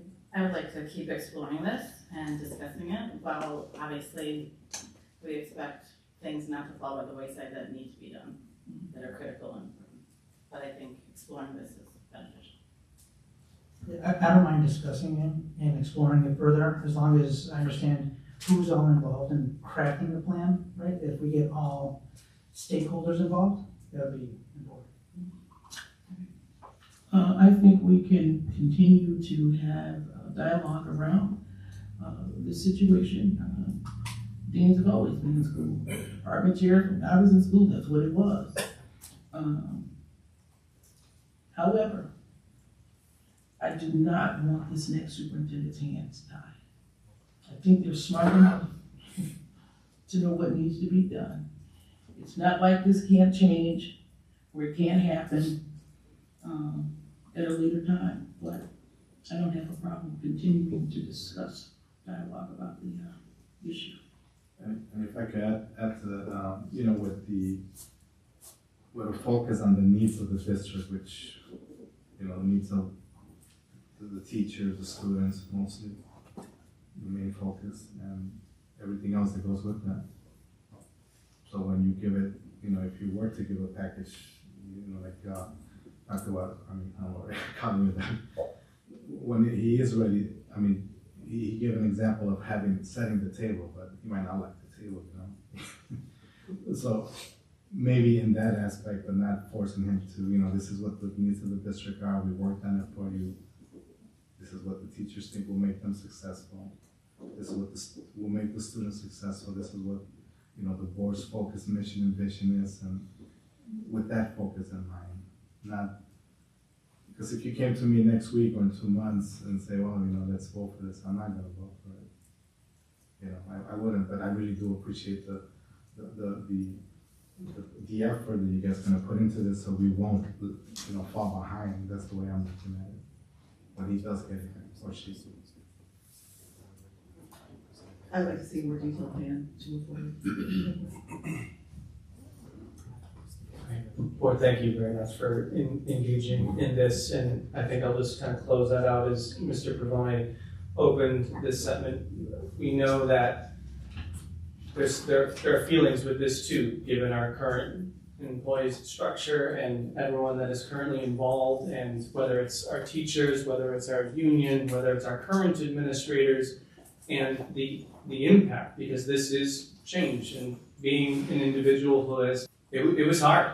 It was not easy, so I want just everyone here that is present, if you're listening online, this is something we take extremely, extremely serious, and we do appreciate all of the comments and everything shared tonight. Thank you very much.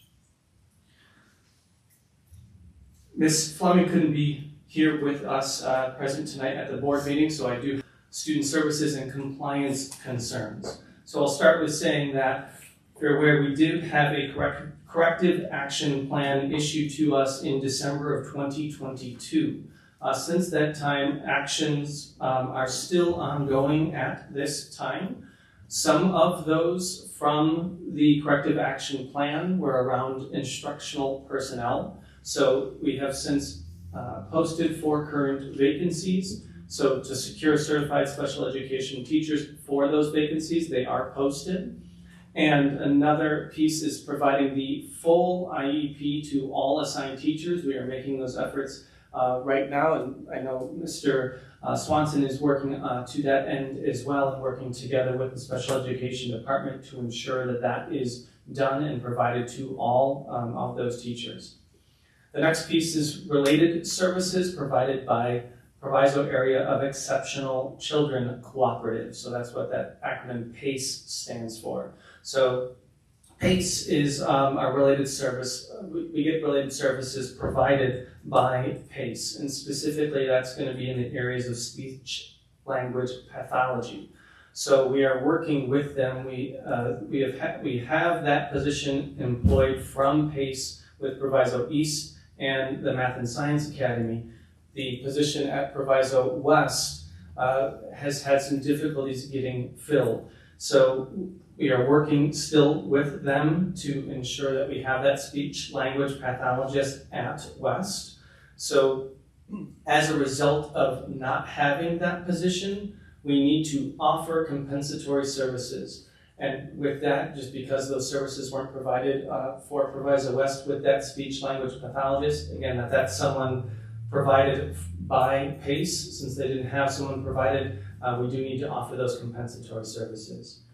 Next, in the area of scheduling, again, we've been working extremely hard, working on this master schedule to ensure not only we have proper schedules for our students, but also for our teachers, and to ensure that our teachers, before they leave, they know what they're teaching, and not only they can rest easier during summer, but know that they have a plan in mind and continue to work on that throughout the summer. And part of that comes with our diverse learners. And that also includes some of our dually identified students who are also the English learners and identified as diverse learners, so prioritizing the scheduling component with those students. Ms. Fleming, Mr. Spelnies, Mr. Bryce, Mr. Pavone, and myself, we've all worked and with our building principals and the special education coordinators, both Ms. Hughes and Ms. Truitt Gamble at Proviso East and Ms. Hughes at Proviso West, to ensure that that scheduling is done properly. The courses are aligned to the student's IEP, very carefully selecting that proper course. And again, those courses, whether it is a co-taught, whether it is an instructional class, or whether it is a general education class, ensuring that that placement is provided correctly for each and every student. And then that course sections then allows for that flexibility. Lastly, as an extra layer, I'm just going to call oversight, but that the class schedules, once they are finalized, each and every single one will be reviewed to ensure that it is accurate.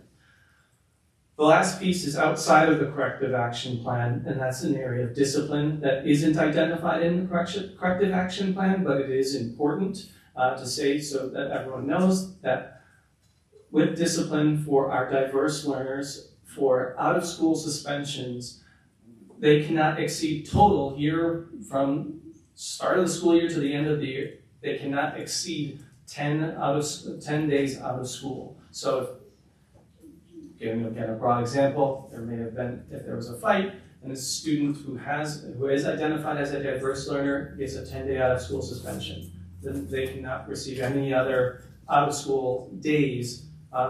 10 days is the max for those students. So making sure that we are providing continuous training for discipline and for our 504 plans. And the 504 plan is, we have professional development provided by Forensic. Next, on our co-teaching. So I know that we have had some discussion with our union, with our teachers about the need for co-teaching. So co-teaching is, and it's essentially you are working together with someone in your class. You have a regular education teacher and you have a special education teacher. And that is a point where we know that we need to identify professional development. There's a need there, not only whether it's pairings, but how that song and dance is done. And it's not just the general education teacher standing at the front instructing the class, and then the special education teacher off to the side. Not that that happens, but that we identify and know that that is difficulty. If anyone's married or has a significant other, again, it is a relationship and you have to work together and be united with that, and we understand that we need professional development. We have identified training for that, and the collaboration and teamwork around that, we know and have identified that it is important. We've had West 40 professionals provide co-teaching training to science and social studies teachers already. And no, not already, I'm saying, I'm looking at the date. That next one is up. So that's going to be on Wednesday, March 28th, and then Proviso West on Thursday, March 29th. We also have upcoming training tomorrow. Again, we haven't said it yet, and I know an email blast got out. Tomorrow is a half-day in-service for our students, where students are released at 11:15, and then our professional development will start at 12:15. And there on Wednesday, March 13th, our English teachers and math teachers and their co-teaching pairs will have some professional development. And then additional development on co-teaching will be provided in May 2024 and in the summer. We've got some good plans brewing in the summer as well for some additional work in that area. The last piece I kind of spoke to was the idea of scheduling, just kind of reiterating that extensive work has been done both at the building and the district level. We just had a final meeting on, we had a meeting with each building yesterday, going over all of the tallies, all of the course requests, making sure we're accounting for all of our incoming students with, again, tremendous work by our counselors going out to those foundation schools, capturing those course selections for our students. And then the same thing at the building level. Our principals, and Ms. Martinez is not here, did a tremendous work, again, working with their counselors to ensure we capture what those course selections, because that is how a scheduling is, a master schedule is built, is by those student course selections. Again, on this end, making sure that we are paying extra attention to our diverse learners, and the special education coordinators are going to review each and every class schedule, again, as an added layer to ensure that alignment between their IEP. Before I move on past this piece, any questions that I would be happy to relay to Ms. Fleming?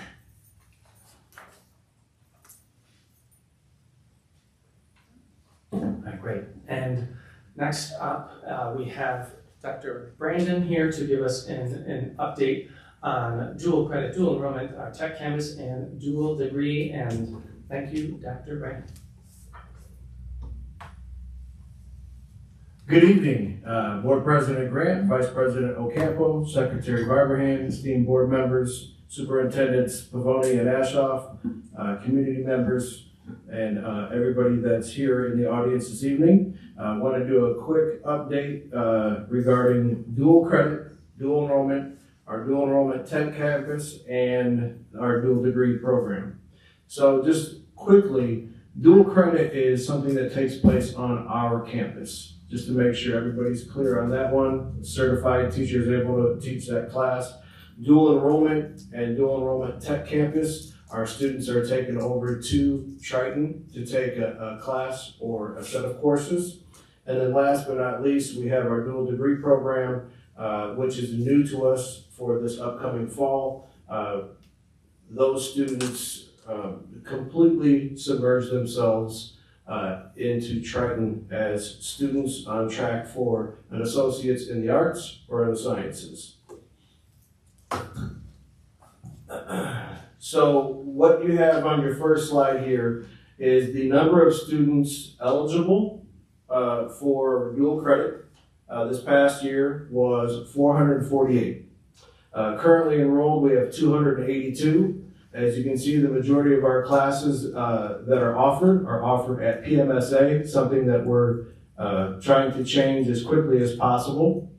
One of the hindrances there is that Triton requires the instructors to apply 1 year in advance. So if you are going to teach teachers, we really need you. September 30th, this upcoming September 30th is your deadline to apply for SY26. So SY25 has already come and gone. So this past year we had 9 courses.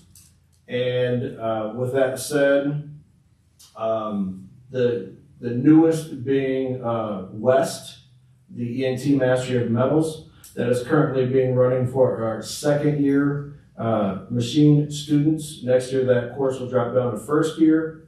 And then the 2 new ENT classes that are offered at PMSA are through Mr. Saeed in the introduction of engineering and design.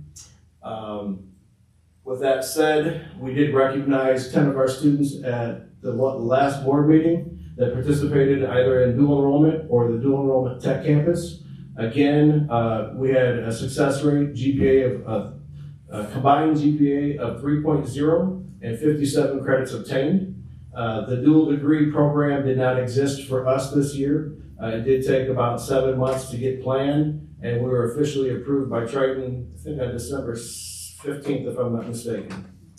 So the dual tech campus programs that are offered this year were CNA and criminal justice. We had students participate in both of those programs. Next year adds on education, welding, firefighting, and EMT. When I take a look at projections for next year, we have 749 tallies that are related to a potential increase of 165.603%. And if you remember, in 1 year, we were able, with our credentials, to go up 169%. So it's not something that's impossible. The biggest thing is making sure our students get signed up and registered correctly. That's probably the biggest piece. So if you take a look at West, for example, that is our first CCPE program of 3 that we have pushed forward. So Ms. Sinise, as you know, has received several awards, seems like weekly. We're meeting our state, what we signed on to as the CCPE framework. Her entire pathway will be able to get a credit. So that's something that's very important. Next year, we need to move 1 more program forward, and the subsequent year, a 3rd program. I have some recommendations to make to the current or incoming superintendent, and I'll leave that there. Dual enrollment for next day. We're waiting for 2 sets of test scores to come back. That would be for dual degree, excuse me. Dual enrollment, we have 9 requests, either for summer school or students are short credits. So they want to go out during the course of the day. And then we have 10 students that are looking to go out to the tech campus. And I'm going to call this year a soft launch for all these programs for a couple of reasons.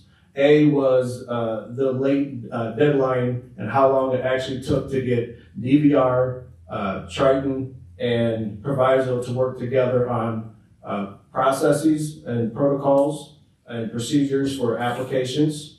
Paul Jensen and I were part of a grant that was just discussed with our current superintendents on Monday for them to afford us an employee next year to train our staff on the application process, not only as a teacher, but on how to help students also be part of the dual credit process. Want to make sure that you have some numbers to look at. These are rough estimates. So this is in regard to our dual degree program. This does not reflect any change in costs that usually happen at Triton that go up about $5 to $10 a year. But you see your cost per credit hour. Students would be enrolled in a minimum of 15 credit hours. Roughly, you're looking at $2,500 per semester. Those variable lab fees, I went ahead and just said, look, there's another 1,000 there. So, for example, if you're getting an associate's in the sciences and you want to start taking some CNA courses, while you won't be able to complete your CNA, those courses always cost a lot more than your general psychology course, for example. So those are usually $1,500 to $1,700 a class. Welding could be the same way. There are certain classes that just cost a lot more than others. But I wanted to give you some numbers, concrete, sequential to look at. So, you know, for our business office, if I took an hours around high, $7,000 a year times roughly 9 kids, I know where I'm at. $63,000 this year alone. You all in September, if I'm not mistaken, approved $79,000 for dual enrollment in Tech Campus. So I don't see a huge increase, but I'll be able to make a recommendation to super costs for transportation, any costs for food that are students that are out there, and then rev courses, as they call them, or co-recs. So depending on your test score, you may have to take a co-rec along with your English. That Rec 101 is the biggest co-rec or review course. So you would take those concurrently. You would get credit for one, but not for the co-rec or the review. The other one would be MAT 111, pre-calculus. Those are the two couple courses that typically need a co-rec. Last but not least,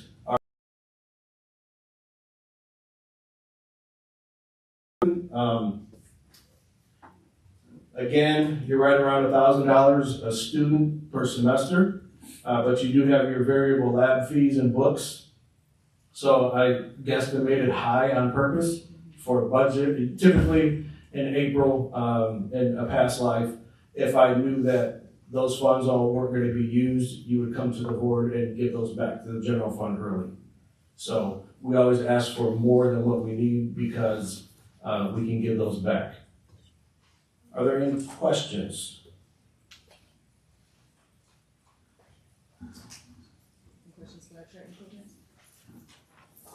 One other point I wanted to make, I looked right past it, my apologies.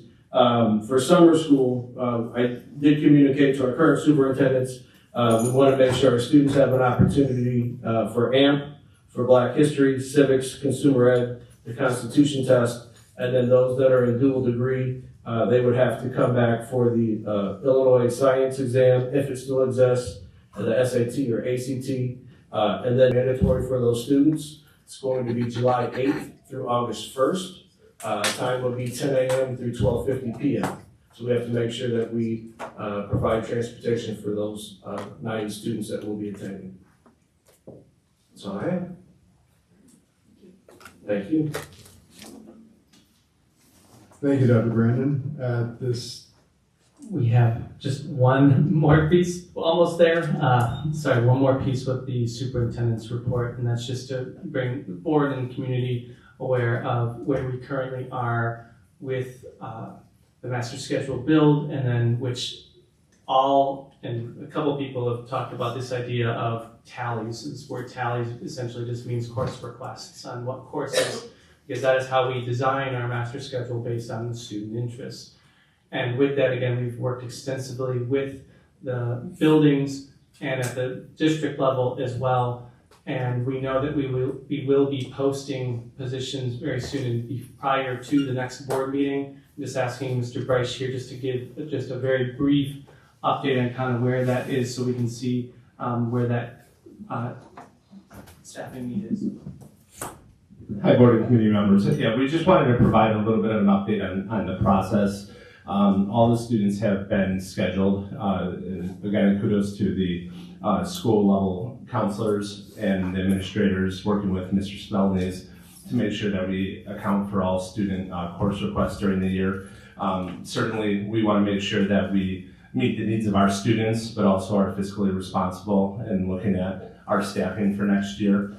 We have identified the needs for the 2025 school year, but certainly we're applying analytics to that and meticulously evaluating those course requests with the feasibility of which sections we can offer. Of course, you've heard a number of different items, including CTE, our bilingual positions, which were included and approved at the last board meeting. Our special education compliance in other areas. One of the things that we want to continue to focus on is just offering those high-level courses to students in rigorous programs, including AP courses, so that we're meeting the needs of the students in regards to their next level of college credit.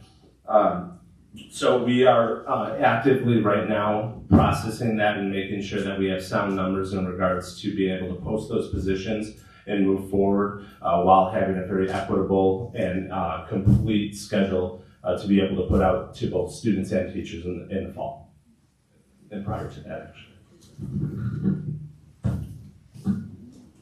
And that concludes the superintendent's report. Thank you. The co-interim superintendent. You need them after. Work on it. All right, good evening, everyone. I'll be brief for the president's report. I don't have a slide on it, but I do want to mention that our 5 Essentials survey is out right now.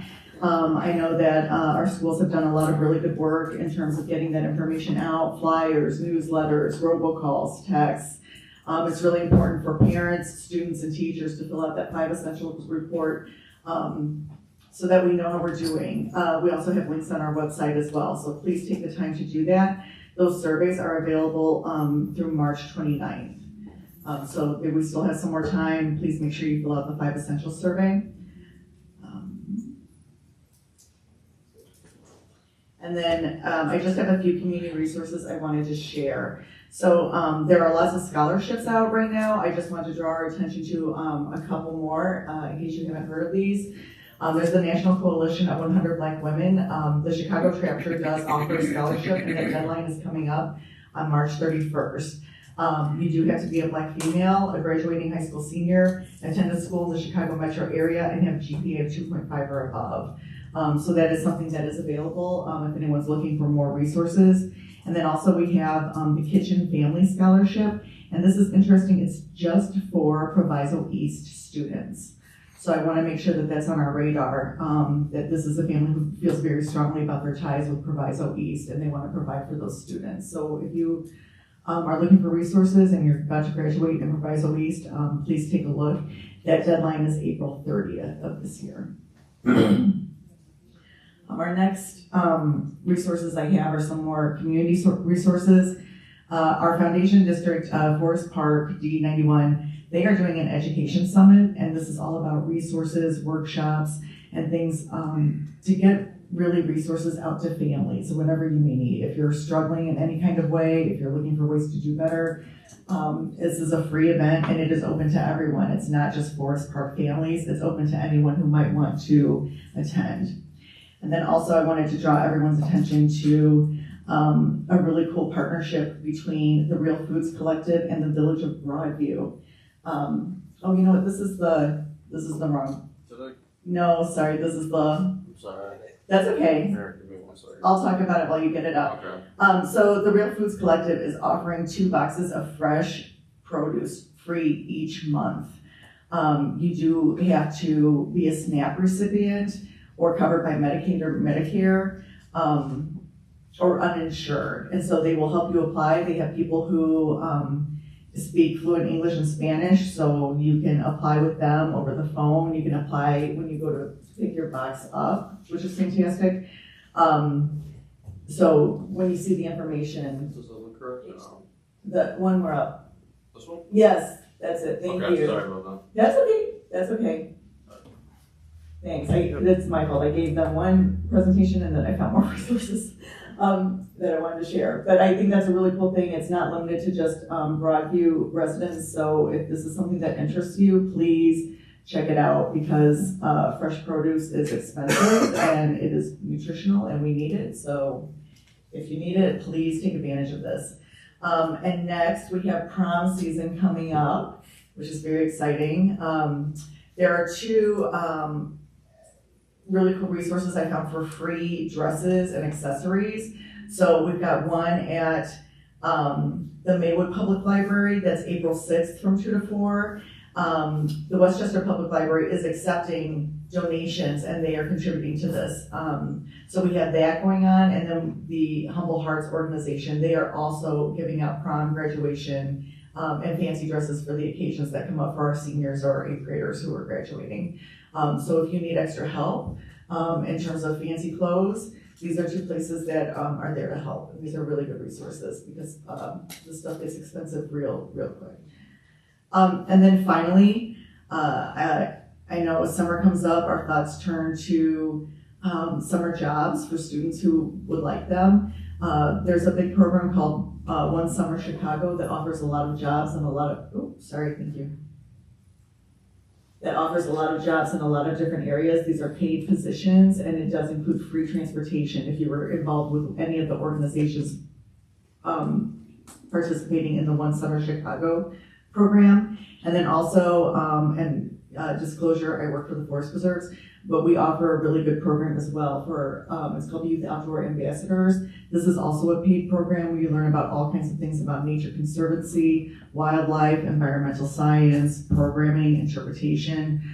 So if you're interested in any kind of like career working outdoors or with the environment or climate change science, that's a really good opportunity as well. And these are paid positions because we do believe that your time is worth money, no matter how old you are, right? Gone are the days where you get the internship for experience, right? And then you just serve people coffee. These are actual real opportunities that are going to be beneficial to you and to the organizations you're working with. So I just wanted to put that out there. Resources, scholarships, prom resources, summer jobs. Now's the time to definitely be thinking about those things. And that concludes the Christmas report. All right, at this time, we're going to start the voting. So may I please have a motion to adopt the minutes of the February 27th, 2024 board meeting? So. Second. Thank you. Any discussion? Hearing none, please call the roll. Mr. Alexander, absent. Mrs. Hickson, absent. Mr. Ocampo? Aye. Ms. Patterson? Aye. Ms. Grant? Aye. Mr. Beltieros, absent. Ms. Barbahan? Aye. Motion carried. Thank you. May I have a motion to approve the March 12th, 2024 bills list as presented? So moved. Second. Any discussion? Hearing none, please call the roll. Mr. Alexander, absent. Mrs. Hickson, absent. Mr. Ocampo? Aye. Ms. Patterson? Aye. Ms. Grant? Aye. Mr. Beltieros, absent. Ms. Barbahan? Aye. Motion carried. Thank you. May I have a motion to adopt the fiscal year 25 Consolidated Title I District Plan and to approve for submission to the Illinois State Board of Education as presented? So. Second. Any discussion? Hearing none, please call the roll. Mr. Alexander, absent. Mrs. Hickson, absent. Mr. Ocampo? Aye. Ms. Patterson? Ms. Grant? Aye. Mr. Beltieros, absent. Ms. Barbahan? Aye. Motion carried. Thank you. May I have a motion to adopt one goal scope of work for post-secondary readiness services as presented? So moved. Second. Any discussion? Hearing none, please call the roll. Mr. Alexander, absent. Mrs. Hickson, absent. Mr. Ocampo? Aye. Ms. Patterson? Aye. Ms. Grant? Aye. Mr. Beltieros, absent. Ms. Barbahan? Aye. Motion carried. Yay for that one. May I have a motion to adopt the revised Wellness Board of Education Policy 650 School Wellness as presented in the packet? So moved. Second. Any discussion? Hearing none, please call the roll. Mr. Alexander, absent. Mrs. Hickson, absent. Mr. Ocampo? Aye. Ms. Patterson? Aye. Ms. Grant? Aye. Mr. Beltieros, absent. Ms. Barbahan? Aye. Motion carried. Thank you. May I have a motion to table the possible action to reclassify and non-renew the employment of an assistant principal? So moved. Second. Any discussion? Hearing none, please call the roll. Mr. Alexander, absent. Mrs. Hickson, absent. Mr. Ocampo? Aye. Ms. Patterson? Aye. Ms. Grant? Aye. Mr. Beltieros, absent. Ms. Barbahan? Aye. Motion carried to table. Thank you. May I have a motion to table the possible action to approve the resignation or settlement agreement with an administrator? So moved. Second. Any discussion? Hearing none, please call the roll. Mr. Alexander, absent. Mrs. Hickson, absent. Mr. Ocampo? Aye. Ms. Patterson? Aye. Ms. Grant? Aye. Mr. Beltieros, absent. Ms. Barbahan? Aye. Motion carried to table. Thank you.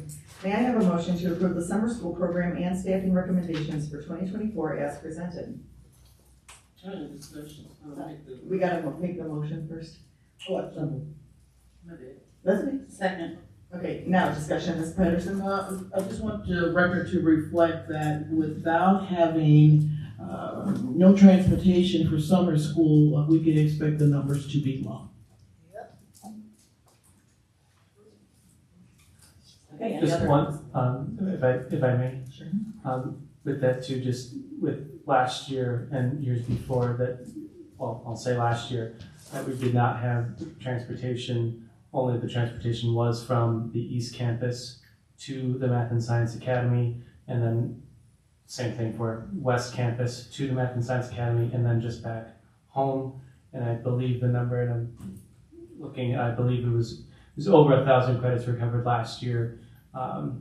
With that in mind, that there was not transportation in this sense that it's going to be held at East and West. Again, there would be no difference in that with transportation in mind. Usually transportation won't matter. Not that it won't matter, but, and it's a good point, but it's looking at what was done last year with the transportation that was provided and how many credits were attained. And with this model, it being housed at Proviso East and Proviso West, we were able to recover. Again, it was over 1,000. I don't have the number in front of me. I can get that to you. But And that was with the ingenuity. You didn't pass English all year long and came to summer school 3 days and you had passed English. I'm not gonna go there, but I'm just saying. I just know that there'll be a problem. But okay, we can go on. Please call the roll. Mr. Alexander, absent. Mrs. Hickson, absent. Mr. Ocampo? Aye. Ms. Patterson? Aye. Ms. Grant? Aye. Mr. Belterra, absent. Ms. Barbahan? Aye. Motion carried. Thank you. May I have a motion to adopt the 2024 summer school program driver education behind the wheel hourly rate to $50 an hour as presented? So moved. Second. Any discussion? Hearing none, please call the roll. Mr. Alexander, absent. Mrs. Hickson, absent. Mr. Ocampo? Aye. Ms. Patterson? Aye. Ms. Grant? Aye. Mr. Belterra, absent. Ms. Barbahan? Aye. Motion carried. Thank you. May I have a motion to adopt the student fee of behind the wheel to $150 as presented? So moved. Second. Any discussion? I just want to point out that this fee of $150, I believe is fair. If you went to a private company, it costs $600. So this is just 25%.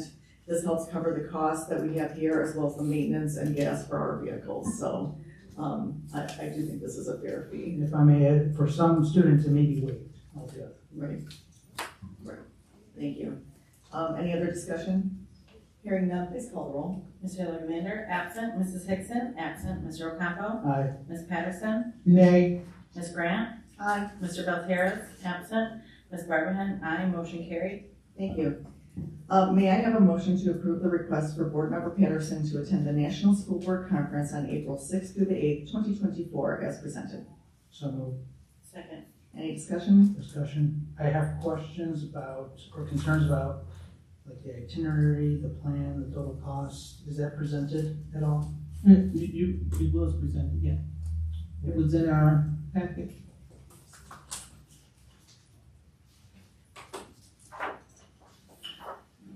Janessa, didn't you put this in the packet? Yes. Yeah, I thought so. It's, if we look at item 22, I'm online though.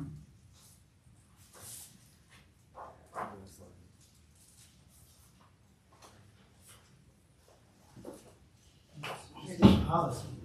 Right. It's the total cost. Do you have the total cost, right?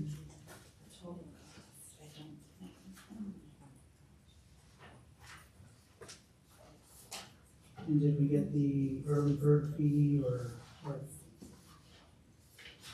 No, you got $12.50. That's what you got. It's the National School Board Conference. It is a conference that they recommend all board members go to. Understand me, let me be real clear. With or without your approval, I'm going. So don't play games with me. You didn't even bring, when you went downtown, you didn't even bring it before the board. You just went. So don't do that. You just showed up, went downtown, never was approved, but the policy said you're supposed to. So I could have very well did the same thing. But I believe in transparency, you know, like you do. So just understand that. You're not giving me anything.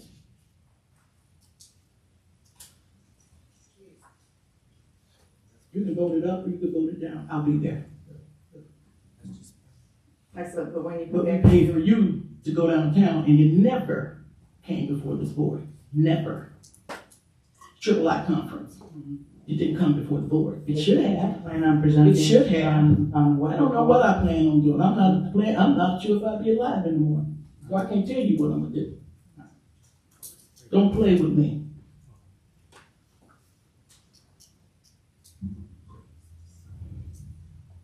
That's all my questions. Thank you.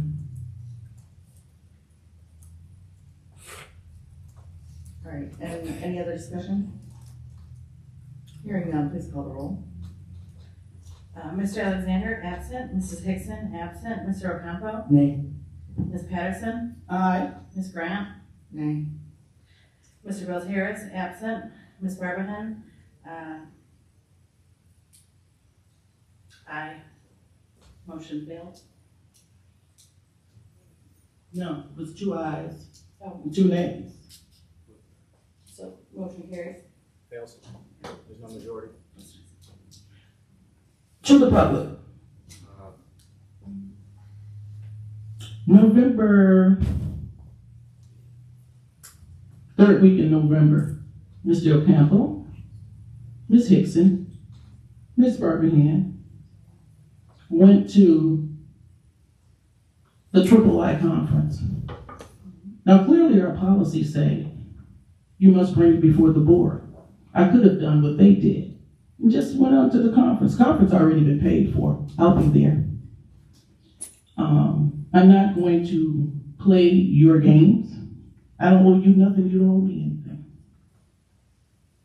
But what you're not going to do is stop me from attending conferences, especially when you went downtown, lived it up large, and now you are expecting me At this not to time, go on the conference. I got the floor, Amanda. I have the floor, Amanda. I have the floor, Amanda. I have the floor. I have the floor. But I'm not going I have the floor. It's not what you want to do. You have been trying to dictate to this board, especially to me. Understand me. You don't get to run me. You can be Fidel Castro to everybody else, but not to me. I'm not going to tolerate that. And Mr. Ocampo, whatever issue you have with me, holler at me. Talk to me. Because nobody here can do anything about it. You've had an issue since you got on the board. Here you have record. Treat your wife like that. Treat your wife like that. And we're done, and that's Treat why, your wife like that's that. why you no longer have the floor. I'll be at the conference. You no longer It's already paid for. May I have a motion to adopt the Wait a minute, I'm 24-25 going. Board of Education regular meeting schedule as presented? So moved. Second. Thank you. Any discussion? Hearing none, please call the roll. Mr. Alexander, absent. Mrs. Hickson, absent. Mr. Ocampo? Aye. Ms. Patterson? What, whenever you're 23. I don't need you to say that to me. Don't you ever talk to me. You just requested to take your call. Ms. Patterson? What number are you on? 23. Aye. Ms. Grant? Aye. Mr. Bills Harris, absent. Ms. Barbahan, aye. Motion carried. May I have a motion to authorize the appointments, resignations, terminations, and stipend awards as set forth in the March 12, 2024 personnel report as presented? So. Second. Any discussion? Are we pulling the one for the sick leave? Amanda? If you'd like to. Yeah, let's pull that. Vote on that separately.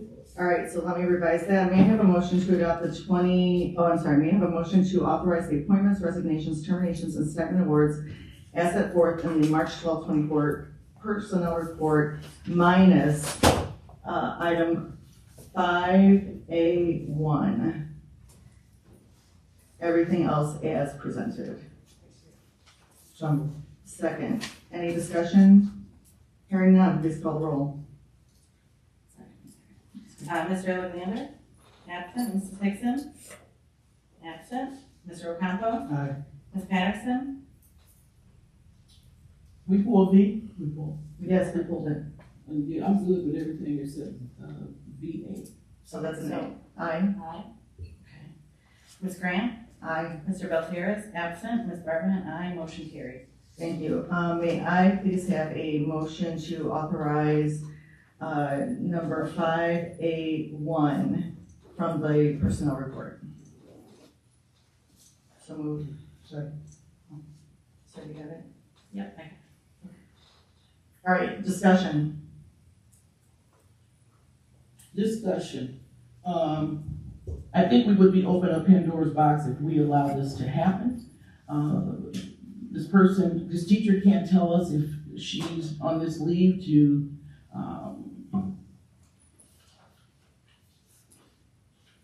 better her certifications or anything like that. And my answer to this would be no.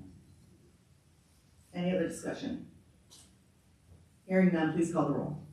Mr. Alexander, absent. Mrs. Hickson, absent. Mr. Ocampo? Nay. Ms. Patterson? No. Ms. Grant? Nay. Mr. Belterra, absent. Ms. Barbahan? Nay. Thank you. At this time, can you please read the FOIA report? On February 29th, 2024, Proviso Township High School, District 209, the district, received a Freedom of Information Act request for the current copier contract for Proviso Township High School District 209. The record requested was granted. Thank you. At this time, can I get a motion to adjourn? Yes. So moved. Thank you. Any discussion? Oh, here, just call the roll. Mr. Alexander, absent. Mrs. Hickson, absent. Mr. Ocampo? Aye. Ms. Patterson?